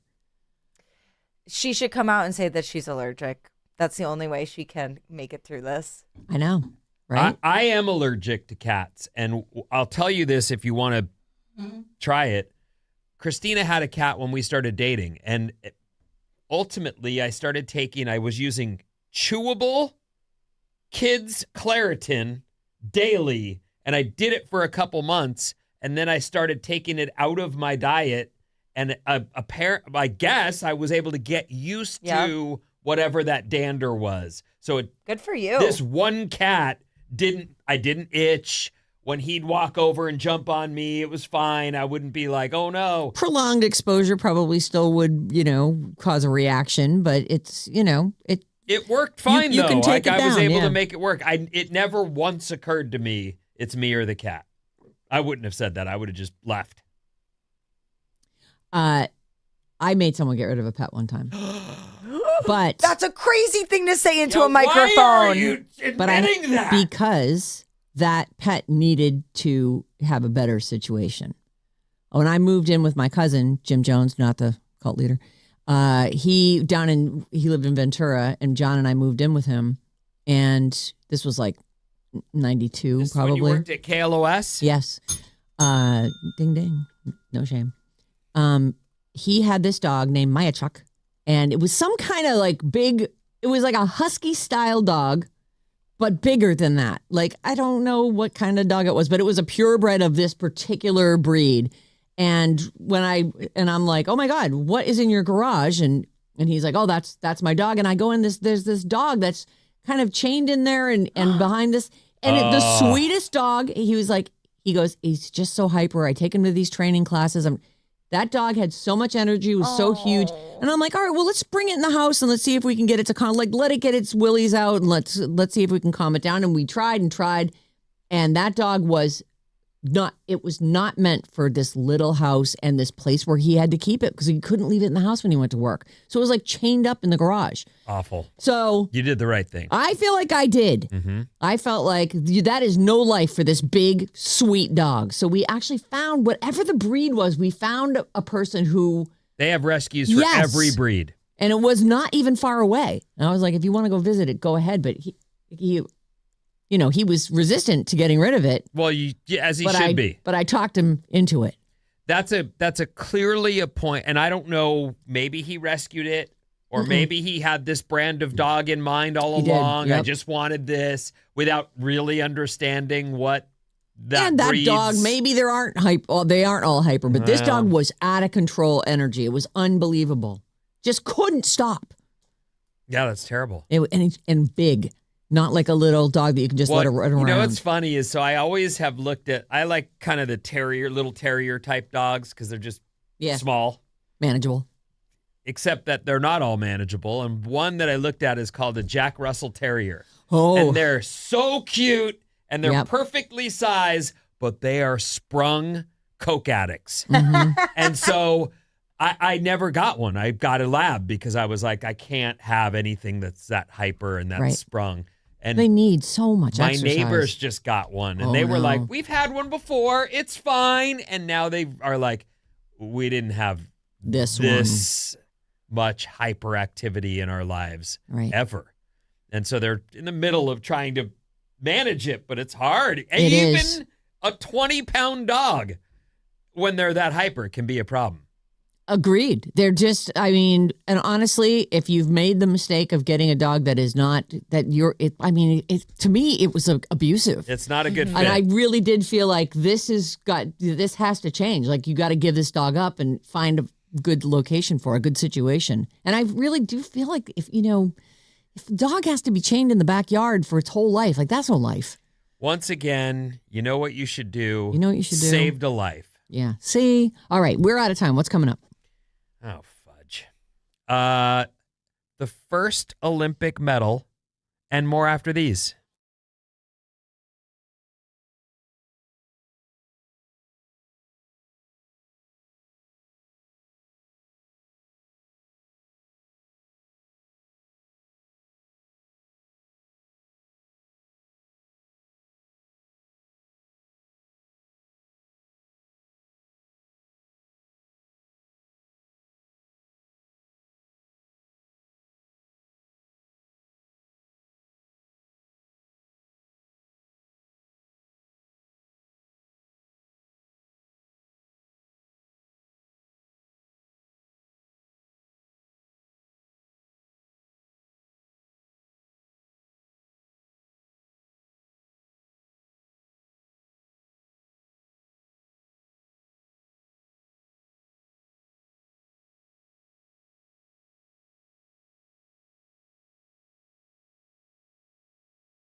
Alice 97.3, happy Friday. It's Sarah and Vinnie, Alice's morning show, reminding you that in less than half an hour, we got the Alice ticket trio up for grabs. Tickets for Charlie Puth, Louis Capaldi, Demi Lovato. We're doing it at 9:05. Mason has another chance at 12:05, and It's Jane has another code word for you at 5:05. What's up, everyone? This Alice Report is brought to you by San Francisco Bay Coffee as Sarah pulls her mug to her face and takes a big, giant sip. San Francisco Bay Coffee. One small sip for a better tomorrow and a way better morning. Available in whole bean, ground, and 1-cup coffee pods at Amazon.com. Get your order in. It's good stuff. Yep. Here's what's happening. As I look outside the window as we broadcast live from downtown San Francisco, it is beautiful blue skies, warm, nice day ahead, and warming up into the weekend. Nice. So the weekend looks great through Monday. I'm excited. Got big plans this weekend. Do you? We're going to somebody's 60th birthday party that we're getting on a party bus and going on an adventure, apparently. No way. Yeah. Where? Somewhere in San Francisco. Oh, that's going to be so fun. I think we're going to wind up at a bowling alley, though. It's not going to be that fun. You know, it's going to be pretty fun. The lane's right by the stadium? No, the lane's over in the Presidio. Oh, okay. I believe. I don't know any of the details, really. John is one of John's softball friends. Is big. Oh. Yes. And the party bus will have a keg on it of some kind? I really doubt that, but okay, let's go with that. Sure, What? there'll be a keg on the bus. What are you? I really don't know. I don't know. They All are right. they are the Deuce Crew. There's no question Right. about that. Well, I mean, you don't get on a party bus if you're not going to drink. I'll just drive myself Yeah, and leave early. I guess I've never been on a party bus before. Your first party bus? I think this is my first party bus. That's amazing. My virgin voyage on a party bus. Well, you're going to get wasted. So Okay, get great. ready. That's kind of the point. Yep. Hopefully they have a stripper pole in yours. Oh, let's hope so. Obviously, after a couple drinks, I'm going to want to dance. Oh, you're going to come back injured. Dang it. I'll be fine. All right. Just a wrenched shoulder. You know what one of my friends here did that is so SF? She did a party bus, but it was a trolley, Oh, that is fun. a cable car. So they were limited to the cable car runs. No, it was just running normal, I think. And I don't they think just, we were on a cable. Oh, so I it's think like it was like a a converted, bus maybe. that looks like a cable Oh, car. okay. No, it definitely was a cable. Well, now I don't know. Oh, well, I get don't back think to us. Yeah, but Yeah. it was really fun. It makes sense, though, if you're working in San Francisco and you're thinking to yourself, I want to have a party bus experience that people can do. You know, I would at least model mine after the trolleys. we begin with your week in science, everyone. It's time for nerd news. To start with, Yes. in moon news, Oh, I love moons. Oh, there was a big asteroid that was going to hit Earth in 2032, and then it wasn't. And then they started to wonder if it might hit the moon instead. Oh. And now NASA says that's not going to happen either. They announced yesterday that there's 0% chance of lunar impact. So Earth and the moon continue to be safe from runaway asteroids. Thank God. Shoo! I wonder what would happen if like something did hit the moon and it was destroyed. Like, you know, they say blew it, the whole thing to smithereens. well, you know, something, or knocked it off its orbit or something, because I mean, it is such a controlling factor for our ocean tides, and That's a whole thing, yes. and apparently our bodies also react to the fullness of the moon. Speaking of supposedly. full, in boob news, Full boobs. a study may have figured out why human boobs are so much bigger than they are in the rest of the animal kingdom. We have evolved bigger boobs to keep babies warm. I would argue that cow boobs are bigger than our boobs. Probably not when they're not full of milk, though. Maybe Right. that's it. Ours are big whether they have milk in them or not. That's something to ponder. If you were wondering how you could work boobs into your thought process today, there's something to think about. In head shop gifting news, Oh, Spencer Gifts. Hot topic. a new study found chimpanzees love crystals too. Yeah, I mean, you get crystals at head shops, don't you? Sure. Absolutely. The rock shop. Researchers gave chimps big chunks of crystal to see what they'd do with it, and they loved it. They were fascinated. So then they secreted them away. Yeah, they saved them. They found. They should give them gold coins too, and diamond rings. Way more. They would probably hoard like their those treasure. Too. They found them way more interesting than rocks, and some of the chimps even carried them around and seemed to covet them. My precious. Did they steal the precious from someone else? Researchers had to trade bananas to get the crystals back. Oh. They are such skanks for bananas. All right, I'll do anything for a banana. In snacking news, yes, the Huff posted a deep dive on the science behind why a lot of people think Thin Mints taste better frozen. That's interesting. I like them said frozen. This. They said basically coldness activates the menthol in the mint, making it stand out more. Oh. They also don't melt in your hand. You can be holding one for a few seconds without it warming to the point where it starts getting on your fingers. In other space news, can SpaceX help NASA probe Uranus before it's too late? It's over 1.5 billion miles away, so it takes a long time to get there. Because of that, Uranus remains largely unexplored. Yeah, that's the way it should be, though. I mean, let's leave some things a mystery, shall we? I feel like leave it alone. I just nodded myself.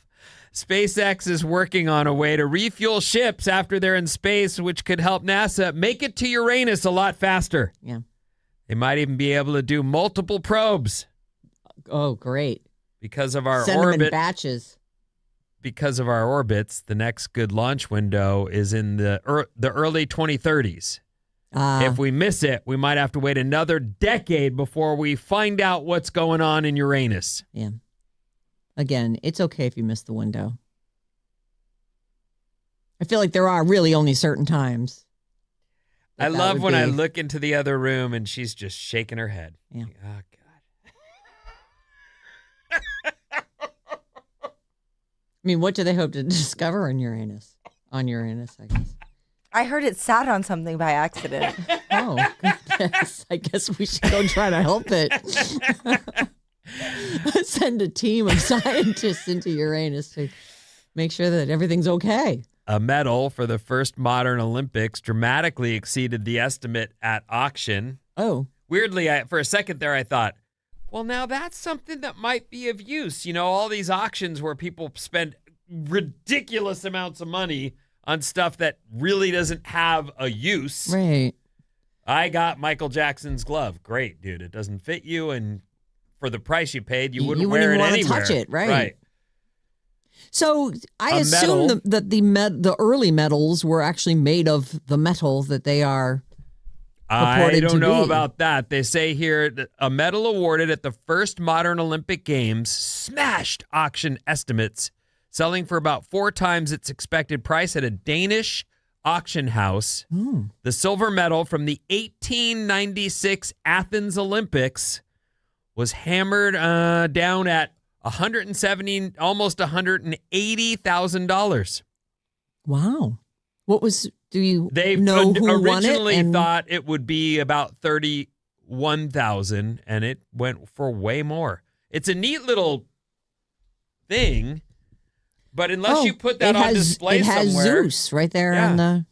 That's and is that the Parthenon on the other side there? Sure. That's pretty amazing. It's really neat. The detail on it, but who won it and in what event?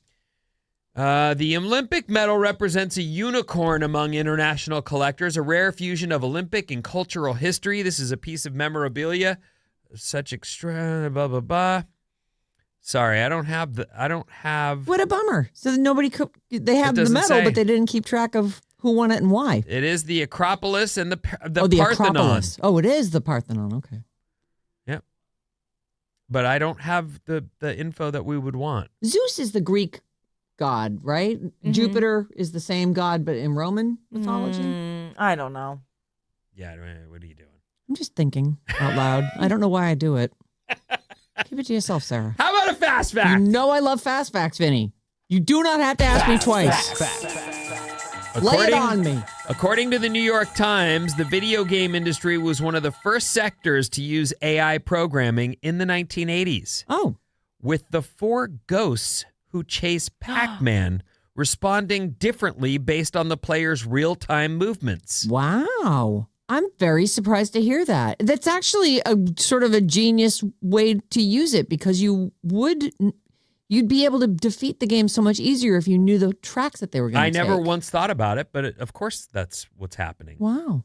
But it's what makes it AI. Isn't it just normal computer thinking or like algorithm? I would think that you'd have to program where those blobs would go. The band okay. at Tiger Woods' He's wedding right. He's right.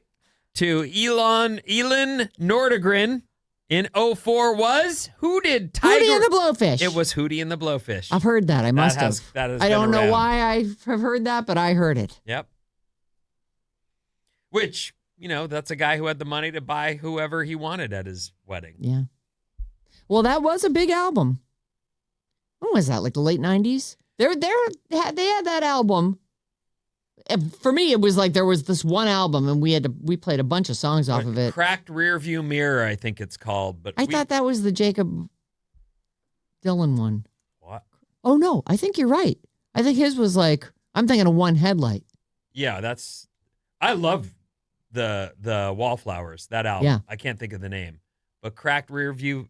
I just remember that we were a metal station, and our boss made us play this. He was like, I don't care that you don't think it fits our format. These are hits. Yeah. And we're going to play them. We played them at the alternative station I worked at too. Mm-hmm. I believe. Actually, it is Cracked Rearview. That's Okay. it. The debut studio album by Hootie and the Blowfish. and that was the one with all the hits on. 94. Yes, Oh, they had a 94. bunch of hits. What genre would you say Hootie was? Was it poppy? I guess, honestly, it always felt kind of country to me, and I really felt like there was no place for it on the alternative station. They say alternative here, but then they say heartland rock and roots rock, and I would say both of those are more appropriate than alternative. Yeah. But Only Want to Be With You, Let Her Cry, Hold My Hand was like the big that hit, was a right? huge hit. Yeah, we played that album. That thing, so that was back when actual records were selling out of stores. Mhm. You were holding it in your hand. And I want to say that one like busted all kinds of records. It was a giant successful record. I don't know how their sophomore effort did. Probably not as well. Well, no one would do as well. That's the same thing that happened to Alanis Morissette. She had other hits, but that first album was the biggest selling album of the 90s. Yeah. It's hard for anybody to recapture. How are you gonna do that again? I always think when you have put out a record, like even Guns N' Roses, like that first record, those are the songs that that come from your youth and Right. from your experiences Right. and boom. And now you're doing it and it's a big hit and the record company goes, okay, time for another one. And you're like, well, that's it. That's all the songs we have. Yeah, I said what I needed to Yeah. say.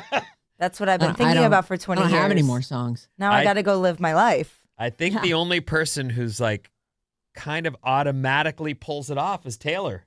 I know. Yeah. Like everybody else, you wouldn't even try. You'd go, I can't duplicate 50 million records being sold at once. Just be happy with what I've already given you. You got 50 million in sales. A woman in Washington State used Find My iPhone to save her husband's life. Oh, what happened? It happened last Thursday while he was skiing at a resort 50 miles east of Seattle. Oh. Okay. Michael Harris's wife, Penny, said she had a bad feeling something wasn't right. He didn't pick up when she called, so she used Find My iPhone to see where he was. His iPhone wasn't moving, so she rushed to the resort, showed them exactly where he was, and they had to dig him out. He'd been stuck for 4 hours. He had hypothermia and a broken leg, Oh my God. but she saved his life That's by amazing. snooping on him in her iPhone. That's not snooping. I mean, that's just where's my husband? I understand, but he's at the resort and not picking up. He's skiing. Yeah. Well, I never even called John. I just look at where he is. I'm like, oh, there he is on a golf course. Okay. My golf widowship continues. Oh, he's not around to watch TV shows with you anymore. Right. Or for me to tell all my thoughts to. Right. Oh. Oh. Our text number is 800-400-3697. And Bobby's on the show to read those to you. Vinny so eloquently told us that humans have the largest breasts. 650 says our boobs are bigger because of plastic surgery. Oh, yeah, that is true. We can get them as big as we want, really. That made me giggle. That's funny. What was the... was it Kendall? No, not Kendall. Which Jenner said, my boob order is... Kylie. Oh, Kylie. Yeah. Get the exact CCs or whatever. Under the muscle. Yeah. Here's how I did it. This is what I did, and here's my doctor's name. 415 says, hot take, I could not stand Hootie's voice. Yeah, I was never a Hootie and the Blowfish fan. They're fine. They're, I'm sure, all accomplished musicians, and Hootie himself, Darius Rucker, went on. He's a country star. I'm sure he's a nice enough star. man. I'm but sure. Yeah, no thanks. Yeah, I didn't like those songs. I thought they sounded formulaic and sappy, but I was too cool for school at that point. You know. Well, that's one of the funny things about Taylor too, is that often when someone has so much success and they're so widely, they get like spread everywhere, there's backlash. Usually people go, I don't like them anymore. They're not cool now. Too many people like them. Yeah. Taylor like beats all that back. Taylor somehow. like wore me down because at first I was like, who cares? Some little country chick who's doing like, I'm like, oh, I love songs. Some little country love songs chick. cute, I guess, whatever. And now I'm like, I love her. I think she's incredible. Yeah, I think the key to her success is she's never gotten over anything in her whole life, so she can keep writing about it as she ages. That's important as a songwriter, you know? Discovers new genres Just to be tell the same broken story. by I it love all it. the time. Just be broken. Just wear your feelings on your sleeve and write them down on that piece of paper. She's good. And I mean, it's funny because even goofy lyrics like the eldest daughter of a nobleman, whenever I hear that, I'm like, that's dumb. That just, it sounds dumb. But in general, I think that's a great song. And I guess she sort of had to express that part. And those aren't words that roll easily into a song. Very judgmental of me to feel that way. That's okay. Do you like that line in particular? Which one was it? The eldest daughter of a nobleman. I don't think the eldest daughter theme is my favorite. Yeah. But the song is a banger. The And I'll song, keep it doing is that good. dance. It is good. That we do know the dance. I don't know why I had it on my mind, but I was thinking that, you know how there's always a benefer or whatever situationship is happening. Like you know how she thinks everything lined up for them, their numbers, the 13 and the 86 or the 87 or whatever add up to 100. That is kind of crazy. It is crazy. And also the fact that you can squish their names down into Traveler. Like that's fun. What? Like, you know, like Benefer. No, I got you. Traveler? I hadn't Traveler heard that. or Tavis, I guess. Wait, what does that mean? It's just like it actually makes a word, sort of. Tavis isn't a word. No, Traveler. Oh, That's what a about word? the other one? Tavis? Yeah. Well, no, I would go, if I was them, I would go Traveler. Okay. Wouldn't you? I don't want to say it kind of rolls off there. Like Tavis is not as. I don't. Do the people in these relationships refer to themselves in that way? Oh, let's hope or is so. this I just mean, a public we've thing named that them gets that. stamped on them? Do you and Christina have a couple's name? We don't. Do you? Vestina, obviously. Do you and Susan? Boozin'. No. Boozin's fun. Yeah, boozing is kind of fun. I actually like Works that. for you Boozin'? guys. Yeah, boozin'. Oh, I works. like it. Boozin'. Suzab. Yeah. I like boozing better. Boozin'. Yeah. And you guys would be Vestina. That's cute. Yeah. Or Then- Crince. Crinny. Vincent. Crinny. Vincenzo. What's coming up? Christini. Oh God. What's coming up in the trash, Sarah? That Alice Ticket Trio giveaway. It's happening right after this.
Alice 97.3, Sarah and Vinnie, Alice's morning show. Fully fueled up and caffeinated today by San Francisco Bay Coffee. Perfect for a Friday, but really perfect for any morning. Mm-hmm. Every morning. Yes. Not any. Stick with San Francisco Bay Coffee. I'm not living without it. I know. We're out of ground here, aren't we? Yes. Yeah. Gonna need some more of that San Francisco Bay Coffee. Keep us fueled. The Alice Ticket Trio. Let's do this thing. This hour's code word is memories. MEMORIES. Take the word memories and enter it in at radioalice.com. You'll be in the running for a pair of tickets for Charlie Puth, May 1st at Bill Graham, Louis Capaldi, May 3rd at the Greek, and Demi Lovato, May 11th at the Chase Center. All 3 shows. Tickets to all 3 shows for someone who enters the word memories right now at radioalice.com. Listen today at 12:05. Mason will have another code word for you, and it's Jane with one more code word coming up at 5:05. Lots of chances to win. Is that what she says? Yeah, I mean, I like to throw my Jane around there. This hour's code word is memories, and this is all courtesy of Live Nation. Our phone number is 800-400-3697. You can email us anytime at sarahandvinnyradio@gmail.com. And now we begin. There's a bunch of new music out today that I wanted to get to. All right. Also, if you're going to the Chase Center tonight, Brandi Carlile's playing. Have a great time. Yep. She's amazing. Oh, and there's a bunch of stuff. Oh, you know what I'll do? I'll remind you. There's a few things happening this weekend as well around town. Nice. I'll tell you next time. Ooh. Can't wait to hear. Like Granny Con. Remember yeah, that from yeah, yesterday? yeah. Granny Yeah. Con and Yeah, remind people. Harry Styles' new record is out today. Okay. It's called Kiss All the Time, Disco Occasionally. This is his 4th album. It is a departure. It's his 4th album? Yeah. Isn't that crazy? Hard to believe. But I think he's had hits off of all of them.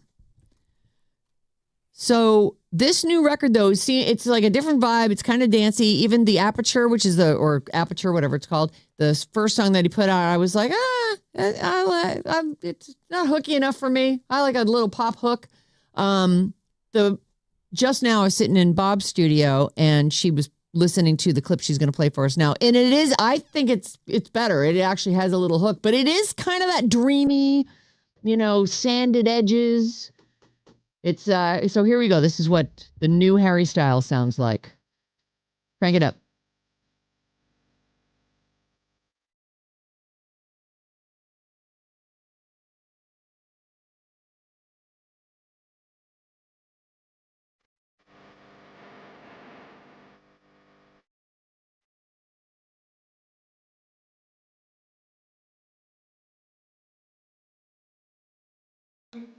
That's already better by far than the first song I Agreed. heard. I love it. But I'll tell you something. He's not quite Taylor level, but my neighbor gave me a talking to for not having a positive opinion on that first song. People do She was love like, what are you doing?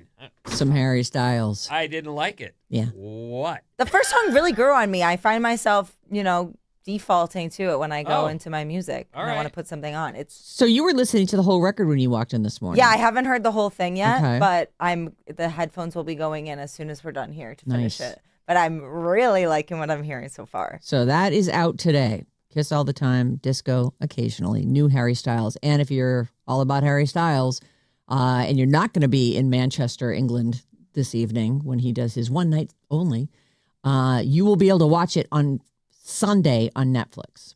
They're going to drop it there and you can check him out. See what he's wearing. Gnarls Barkley has a record out today called Atlanta. They're calling it their 3rd and final album. This is Gnarls Barkley is crazy. Isn't that them? And Crazy was talk about the crossover hit of an era. yeah. That thing got played on every ours, Live 105, rock stations, you name it, it got played there. Yeah. And then CeeLo Green. CeeLo Green went even bigger with a few more hit songs. Forget You. End Time on The Voice. Yes. I think it was The Voice. And then he made a bunch of defensive, like he defended his court case where he was being sued for raping a lady. Right. It was like a drug situation. She was on ecstasy that he'd given her, and then they were together, but she's saying he raped her, and his defense of himself on Twitter torpedoed his TV career. Was worse. And he's been gone ever since. Yeah. And the stuff he said was wrong. Right. I remember him kind of doubling down on a situation that was already not good.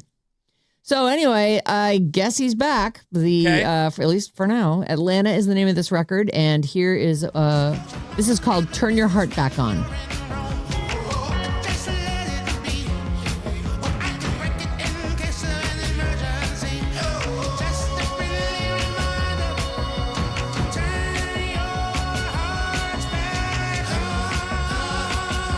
Dude can sing. No question. I want to skip down to Ty Dolla $ign here, and we'll save the two that I think Vinny will like for last. So Ty Dolla $ign, this is a 6-track EP. He's got a lot of guests on here: Brandy, Leon Thomas, Ronald Isley. Is that of the Isley Brothers? Girl Music Volume 1, this is called. And this is the feature with Brandy, right? Mm-hmm.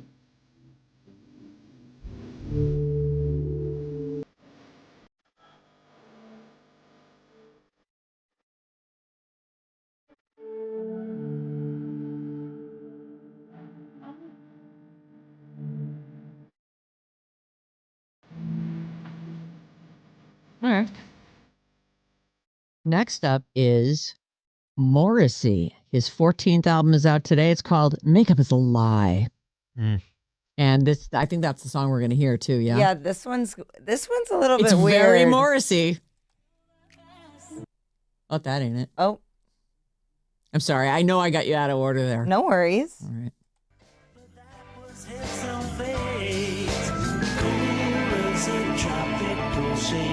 Oh wait, this That's isn't sweet. it. I was going to say I was like, that doesn't sound like the song you just played me. Here we go. My mouse isn't clicking. So I love the Smiths. I know. I love them. And this guy's hard to like. Well, he's a jerk. Mm-hmm. Here we go. Makeup is a lie.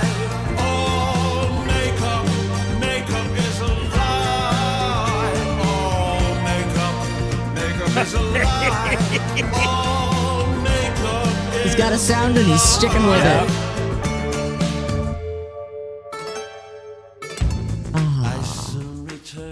There you go. That's what the new Morrissey This is sounds another like. band that has been offered a fortune to get back together and go out. And it's really just the guitar player and he will not work with this guy. The guitar player has said, I will not work with Morrissey anymore. Yeah. It doesn't matter what they offer us. Morrissey is just famously trouble to be with. He canceled on us, I think, a couple hours before a summer thing, right? I wasn't here then. And then so that sucked for everybody who was there in Golden Gate Park. I would have gone to see him. Yeah, absolutely. I was psyched to see him. And then I want to say he went to a festival and he was ready to play and he's in his tent and he's said, I can't play here. I can smell cooking meat. Oh my God. He's a vegan. He left. And was like, I cannot be expected to work in these conditions. Yeah, Jules from the YouTube says, weird that Morrissey can make new albums but never show up for a concert. I've had tickets to see him 7 times over the decades, canceled every single time. He cancels a lot. That's insane. And you know what the other thing was, I was reading, he couldn't find a record label that wanted to work with him. Surprise. So I don't know if he put this out himself or he finally wore someone down. Is there a way to find that out? Or is he just like throwing things up on? Listen, my kid also doesn't have a record out on a major label, but you can get it on any platform. So, like any of them. So maybe that's just how people are doing it now.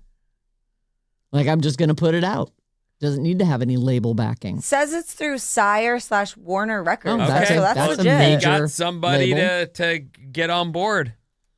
And finally, He signed his new contract in December with Oh. Sire.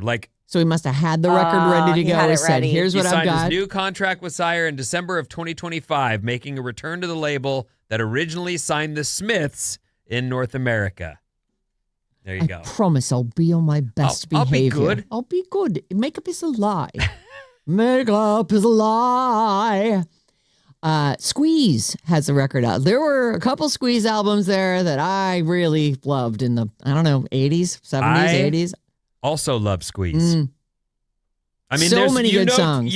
Tempted and Black Coffee in Bed from MTV. That's not all though. They Like have a Logical a song. million great songs. Are they give a little bit too? Pulling Muscles from from Michelle. Michelle? Yeah, there's Yeah. a lot. Go on, let's hear it. This is their 16th album and it's called Trixies. But that was his own fate. Cool as a tropical shade with a surprise suntan. There's so many parts to play. I just wanna be the one man. Just the one man.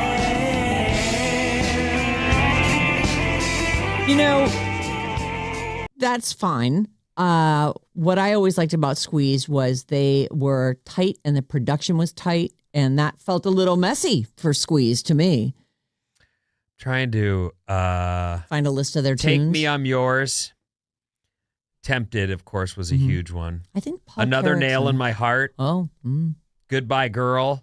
There's a lot of hits. I loved Squeeze. Mhm. So Trixies, if you love Squeeze, Okay. maybe you're into I'll this. give it a listen for This sure. is their 16th album.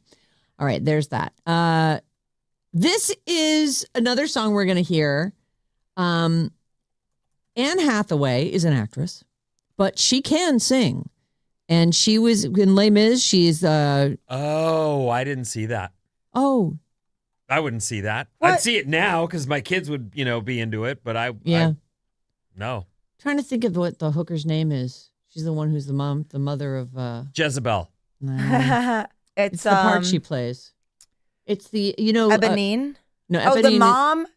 Yeah. Wow, I can't believe I forget. Cosette's mom is, but well, we're not going to tell you the whole story of Les Mis. You can figure it out on your own. You're probably yelling it at your radio right now. But her song is that epic song from it's I Dreamed a Dream, and it's the one that remember the dowdy Scottish lady with the unibrow who won like the X Factor. Yes. Susan Boyle. Nice, Ben. Good pull. That's the song that she performed when Fantine. Fontaine. People texted it in. Thank you.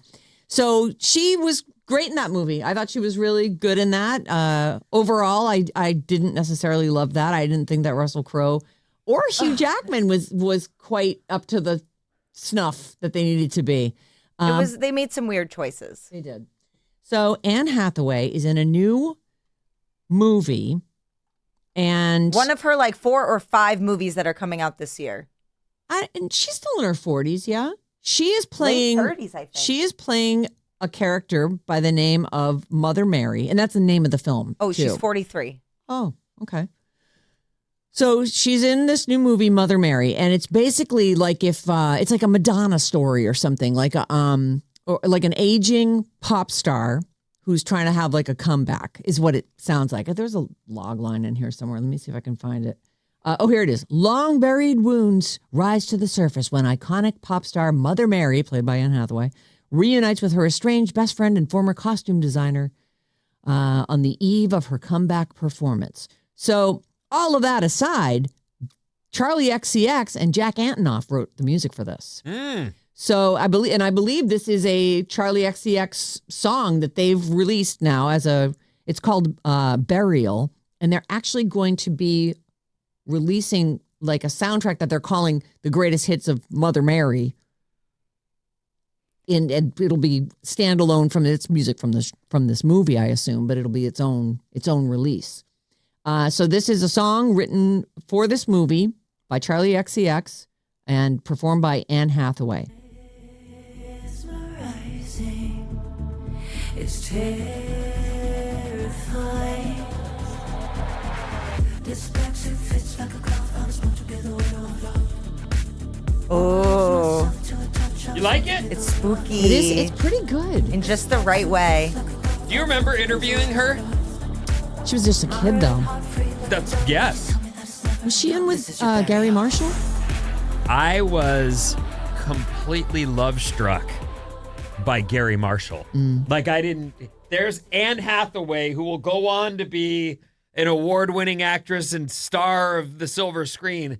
And I don't even see her. I think she was maybe promoting the Princess Diaries. Yes, exactly right. No way. That's so cool. Yeah. So she was like in her early 20s probably when that happened. I bet teens even. Maybe. Late teens. What year do you think? We were in the 2001? new new studio, weren't we?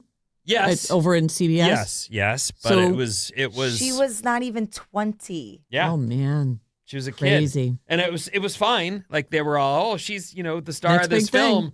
And I'm looking over her shoulder at Gary Marshall going, I love you. I loved Happy Days. Yeah. And Laverne and Shirley. Mm. And everything else you've done. Mm. So she's now doing Mother Mary. All right. So Mother Mary Greatest Hits is out on April 17th. And that is the same day as the movie's limited release. I'm not sure what the plan is for this movie, but some of the imagery I'm seeing from it, she looks like if Taylor Swift was 10 years older and had taken time off to have kids or something and then was going to come back. Like she's, really in incredible costumes and, something like that, I guess. It looks Mother wild. I will be watching it for sure. Oh, there you go. The lighting is crazy. I just thought it was really cool that Charlie XCX and Jack Antonoff did all the music. So, and it's like, what is the movie where it's about the boy band? It's Seeing Red, isn't it? Seeing Red? They want to go see the boy band. I don't Turning know. Red? Turning No. Red? Oh, you Red. mean the cartoon? Yes, yeah. Yes, the Pixar movie is Turning Red, I Didn't believe. like somebody big write those songs or something? Yeah, it was a Swedish DJ guy that did all the music, and they're great pop hits. Oh, I was thinking it was Billie Eilish's brother. Yeah, it was Billie Eilish and Phineas. Oh, I Did didn't the know. Turning Also, Red Ludwig Göransson. That's the guy. That's who I'm That's thinking gonna be of. the guy. Oh, you're both right. That's the best. I like it. Justin Timberlake's attorneys have temporarily blocked the release of the drunk driving arrest footage. So far, we haven't gotten to see a I assume, very messy Justin Timberlake on the side of a road crying about his world. This is going to wreck the tour. What tour? Look, Don't you know who I am? I think that they shouldn't release this. I tend to agree with you, even though I definitely do want to see it. But we don't need it. Yeah. Well, it's the Freedom of I know Information what it Act. is. They've made an application for it, and his people argue it would cause severe and irreparable harm to his reputation, which means it's epic. I feel bad for normal people when their horrible moments go viral. Yes. Like when there was that whole fight at Hazy's in Hayes Valley. Oh, There's that lady? That really drunk girl. I watched that like 3 times. Like, she went crazy. That was over Christmas vacation, right? Yes. She triple, quadrupled down, and her friend was certainly not helping her out. She's just like, she's mad. It's madness. Yes. It's like that's someone who's going crazy right now. And she was totally in the wrong, but I still felt bad for her because everyone was filming it. what she did, the reaction the internet has was not equal to the crime that she committed, in my opinion. Like, she was horrible and disruptive, but the takedown of her entire life happened on the internet. So I feel bad when that happens to normal people. She but got fired from her job, right? Yes, Yeah. at Strava, I believe. Well, everybody was like, no, we don't want to be around you anymore. And that's the problem. See, there it is. Like, people can have these moments that would be, in the olden days, a moment in someone's private life that they're incredibly embarrassed about. They wake up the next morning going, was I like in a bar fight last night? That's all the memory they would have of it. Now everyone is taping everything, filming everything. And She worked at Strava. Yeah. There are people, including someone I live with, who looks at some place like Strava as the ultimate place to work. Oh. Like Christina's in tech. She works at a great place and has a great job, but she would drop it all to go work at Strava because it's exercise related. And She's it- right, passionate she about it. uses it, loves right? it, you know, I mean, every day. Like, Yeah. that is another one of the things that sends her regular that poor girl. Yeah. updates. I did feel She- bad for her, even though I did watch that over and over. Like, oh, Well, what my did she God. do? She lost her ever love. I think, did someone bump her or they asked her to leave because she was drunk? Like, well, how That's did it what start? I thought happened was I- the She just- bartender said, wouldn't serve her Oh, again. yeah. Yes. I think yes. she gets and cut then off. apparently she started yelling at people back in the kitchen. That wasn't on camera, but in the camera she's just yelling at everyone and just making a whole Screaming mess. and going crazy. And then she's outside and she wipes out. And there's Somebody this- trips her Oh. because what she cannot be stopped. So one of the people who works at the restaurant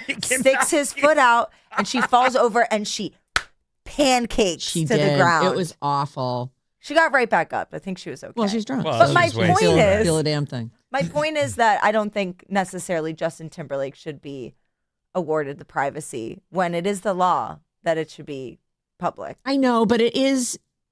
And he's a public figure. If you can avoid having your very lowest moments used as a I part agree. of the fabric by which you are judged, I don't know. I mean, everybody who among us hasn't done something that they feel bad about or are embarrassed about. I realize we will use any rule to our advantage, Mm-hmm. any chance we get. Mm-hmm. But that whole rule isn't in place to just get to see him being an ass while he's being arrested for What DUI. is the rule in place for then? I think there are a lot of reasons why you might want to or need to be able to get info about something that could be important to a our case lives. or to some Yeah. right.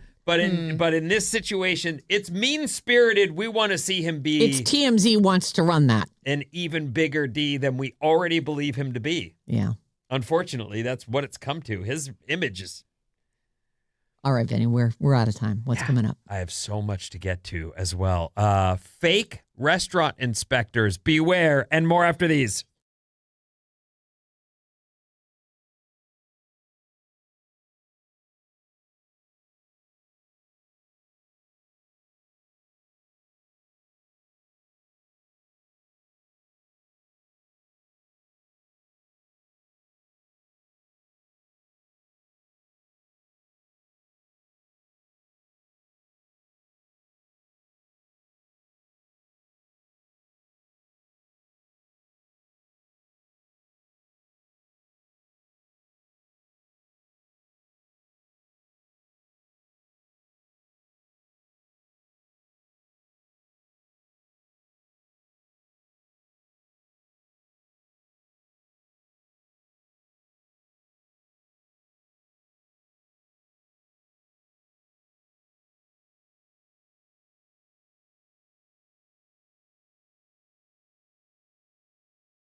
all night. Ow. Alice, 97.3. Sarah Vinnie, Alice's morning show, all caffeinated by San Francisco Bay Coffee. Bad Advice is back. We had a great time with that today. Thank you to everyone who sent in emails with their problems. We were happy to solve them. And we did. Of course we did. Email your problems to badadvice973@gmail.com and then listen Fridays at 7 o'clock and see if we solve yours. What's up, everyone? This Alice Report is brought to you by Sarah and Vinnie on YouTube. Oh. Watch video clips from the Sarah and Vinnie Morning Show on our YouTube channel. Just go to youtube.com/@RadioAlice973 and remember to smash that subscribe button. A lot of my friends are commenting that they suddenly hear my show all the time. Oh, and I'm they're like, watching it. What? It's from the YouTube. There it is. Well, Bob does a great job. So the whole show's there. You can watch the whole entire 4 hours of the show, but she also clips it down like the Bad Advice segment today where we were amazing is isolated and sitting there. It's great. Very fun. So check us out over there on YouTube. All right, so here's what's happening. First of all, if you haven't left the house yet, haven't looked out a window yet, it's blue skies and sunshine. Looking good. And looking good for the weekend. Like warm today, even warmer tomorrow, and through Sunday. Nice days ahead. This is just a sign of the times. What do you Just got? another way that people are trying to create content for their very busy and, they've got this profile. They got to feed the beast. Fill that thing up. State officials where was this? I thought it was South Carolina. It doesn't matter. State officials, this is probably something it is South Carolina. State officials are warning restaurant owners, be cautious. After videos of so-called secret restaurant audits began circulating widely on social media. Oh. These are social media content creators that are entering restaurants posing as health inspectors and making videos. And I guess they figure if the person falls for it, that's on them, right? Well, but this is that person's business. And if you have just now videoed something you shouldn't have illegally, I guess, right? Maybe you'll find yourself getting sued, especially if you videoed. Now, here's the part that bothers me is, if you saw something that is like Disgusting. a health code thing, I would want that exposed. But I don't know that content creators should be the ones doing it. I agree with that. In California, and I don't know how this applies to the internet. I mean, you can't have someone on the air that doesn't know ahead of time and has given express permission to come on the air with you. There is no more gotcha radio. If you're listening to a radio show and they're playing a bit where someone's mom doesn't realize that they're on the air, that's those are actors. You can't do that. You can't. And I don't know if the same sort of rules apply, but it's even like you're supposed to tell someone when you're recording a phone call, get their permission. I'm sure it's the same. That stuff always seemed to be the way, like you're calling a radio station, you should already know you're on the air, but okay, we'll tell you you're on the air. Fine. The thing that bothered me is we used to go in the streets all the time. Yeah. This show with a phone, running the streets. And they started saying, a random person in the background who says something who doesn't know they're on the radio could sue us. Yeah. And so we can't do it anymore at all. Right. You heard me. Right. Like That's the end of that. You can't put someone on the air who doesn't know. And asking them on the air, apparently not part of the deal. Right, but even inadvertently, like they're just in the background having a conversation and they get on because they've interrupted the clip. Yep. The piece we would most want someone to hear now can't air because someone was talking in the background. So, yes, that is a problem. And but I also think we now as radio stations are all owned by corporations. Yep. And they have deep pockets and wouldn't want to get sued and know that they're a target. These content creators probably don't think anything of it. Right. Until they're caught. And then they start going, but I didn't know. Right. What did I know? So, I don't know It'll if be you're interesting secretly to see. filming. Right. How is that going to Fake audits. Beware. This has become the latest trend on among these content creators. Another one that's out there is fake fake health inspection. Health inspection. And again, you'd be like, well, I'm glad I saw that because I don't want to eat there. Right. If it's gonna, if I'm it's sure not okay. that the health department does surprise inspections on restaurants. So hopefully they're all on their toes and have an A or however they rate it on their window. Don't they have like a letter on their window? They like do. This is a. So it's a thing. Yeah. I feel like just always know that it's probably well within your rights to say, I'd like to see some identification. Wendy's, speaking of restaurants, is hiring a chief tasting officer, a CTO. Oh. And it pays $100,000 a year. Oh. That's it? All you have to do is eat Taste their the food. food. It's a temporary role. It's not going to be ongoing, but the job listing says that basically you'll be paid to eat Wendy's. Wendy's is hiring a CTO. You'll help bring the vibes, taste, and creativity to the company in ways no one else can. Basically, you'll get paid to eat Wendy's, be chill, and make some content for them. So they're going to try and find someone who has some followers. Yeah, social media person. Yeah. Mason should apply. I feel know. like she would like this. She loves. Does she She was like- talking about Wendy's, wasn't she? She was talking about Burger King. Oh, and right, was she on loves this Burger rant King. about flame broiled. Like she goes, I don't know why you guys like In-N-Out. I like a flame broiled burger. And I just thought, wow, she is spouting their catch lines. Yeah. Or their Well, we've all taglines. seen those burgers being broiled. Those look fantastic. I do like Burger King. You do? I do. I don't ever really go. I do go to. If I'm going to go to fast food, I'm going to go to In-N-Out. I Right. do like their burgers, but I love like a Whopper. Yeah, give me. Wow. I like Whoppers, I can't say I've had a Whopper in the last 20 years. and they've got onion rings there. Oh, is that part of it too? I like that. Yeah. Well, certainly, let's send this over to Mason. She's Yeah. our midday gal. She's worked with us here in the morning while you were out. May do that again. Who knows?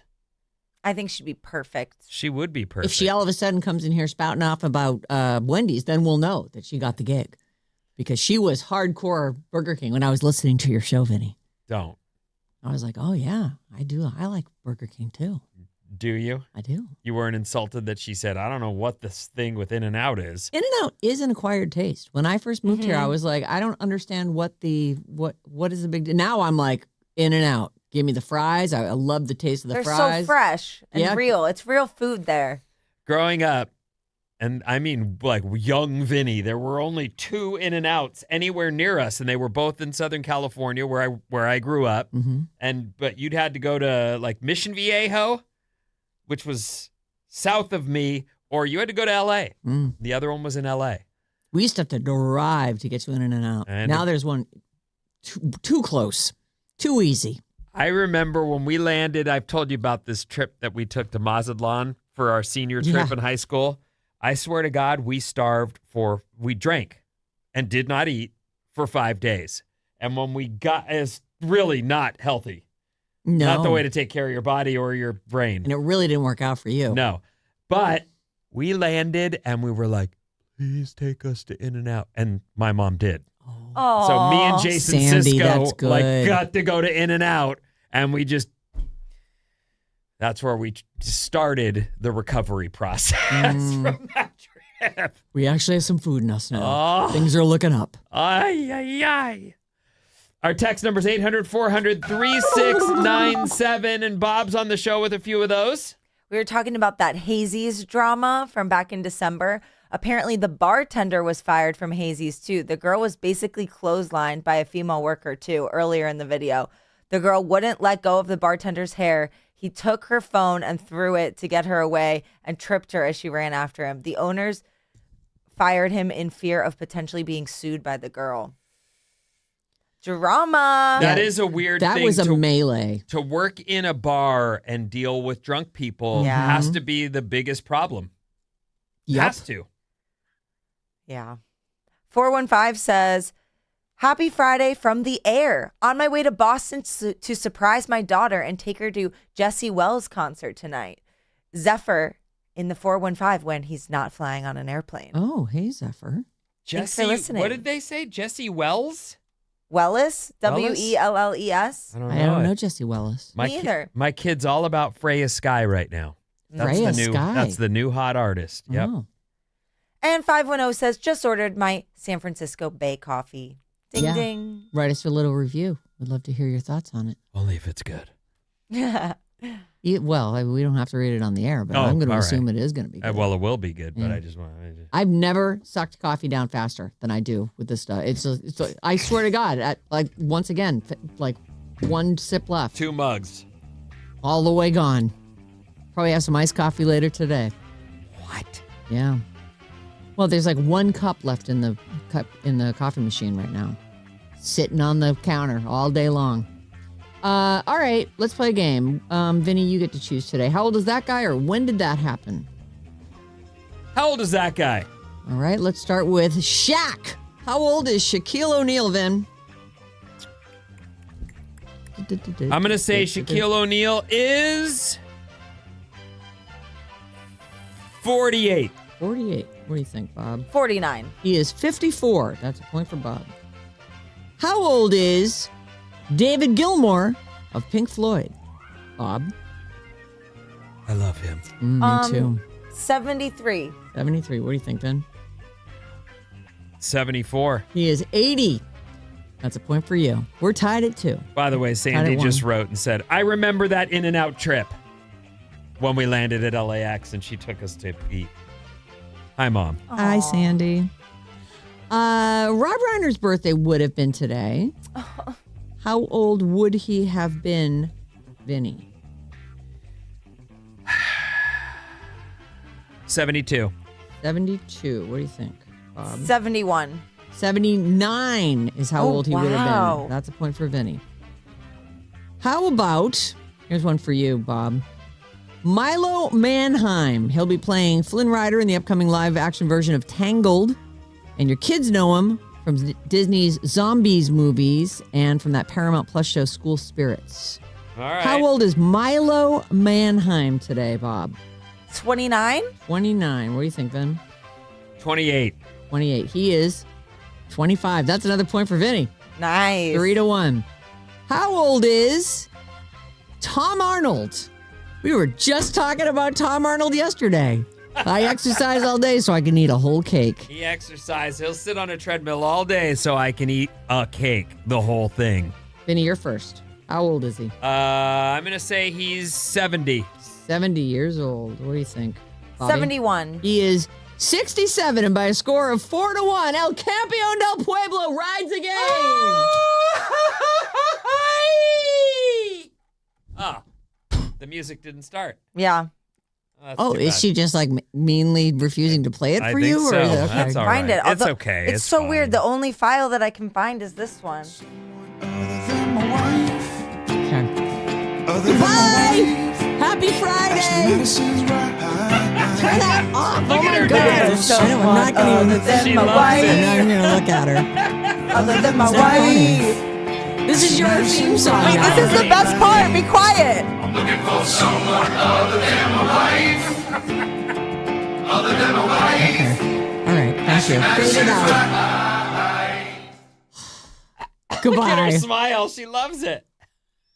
Yeah, it's great. Oh, my God. More of that. Have a good weekend, everyone.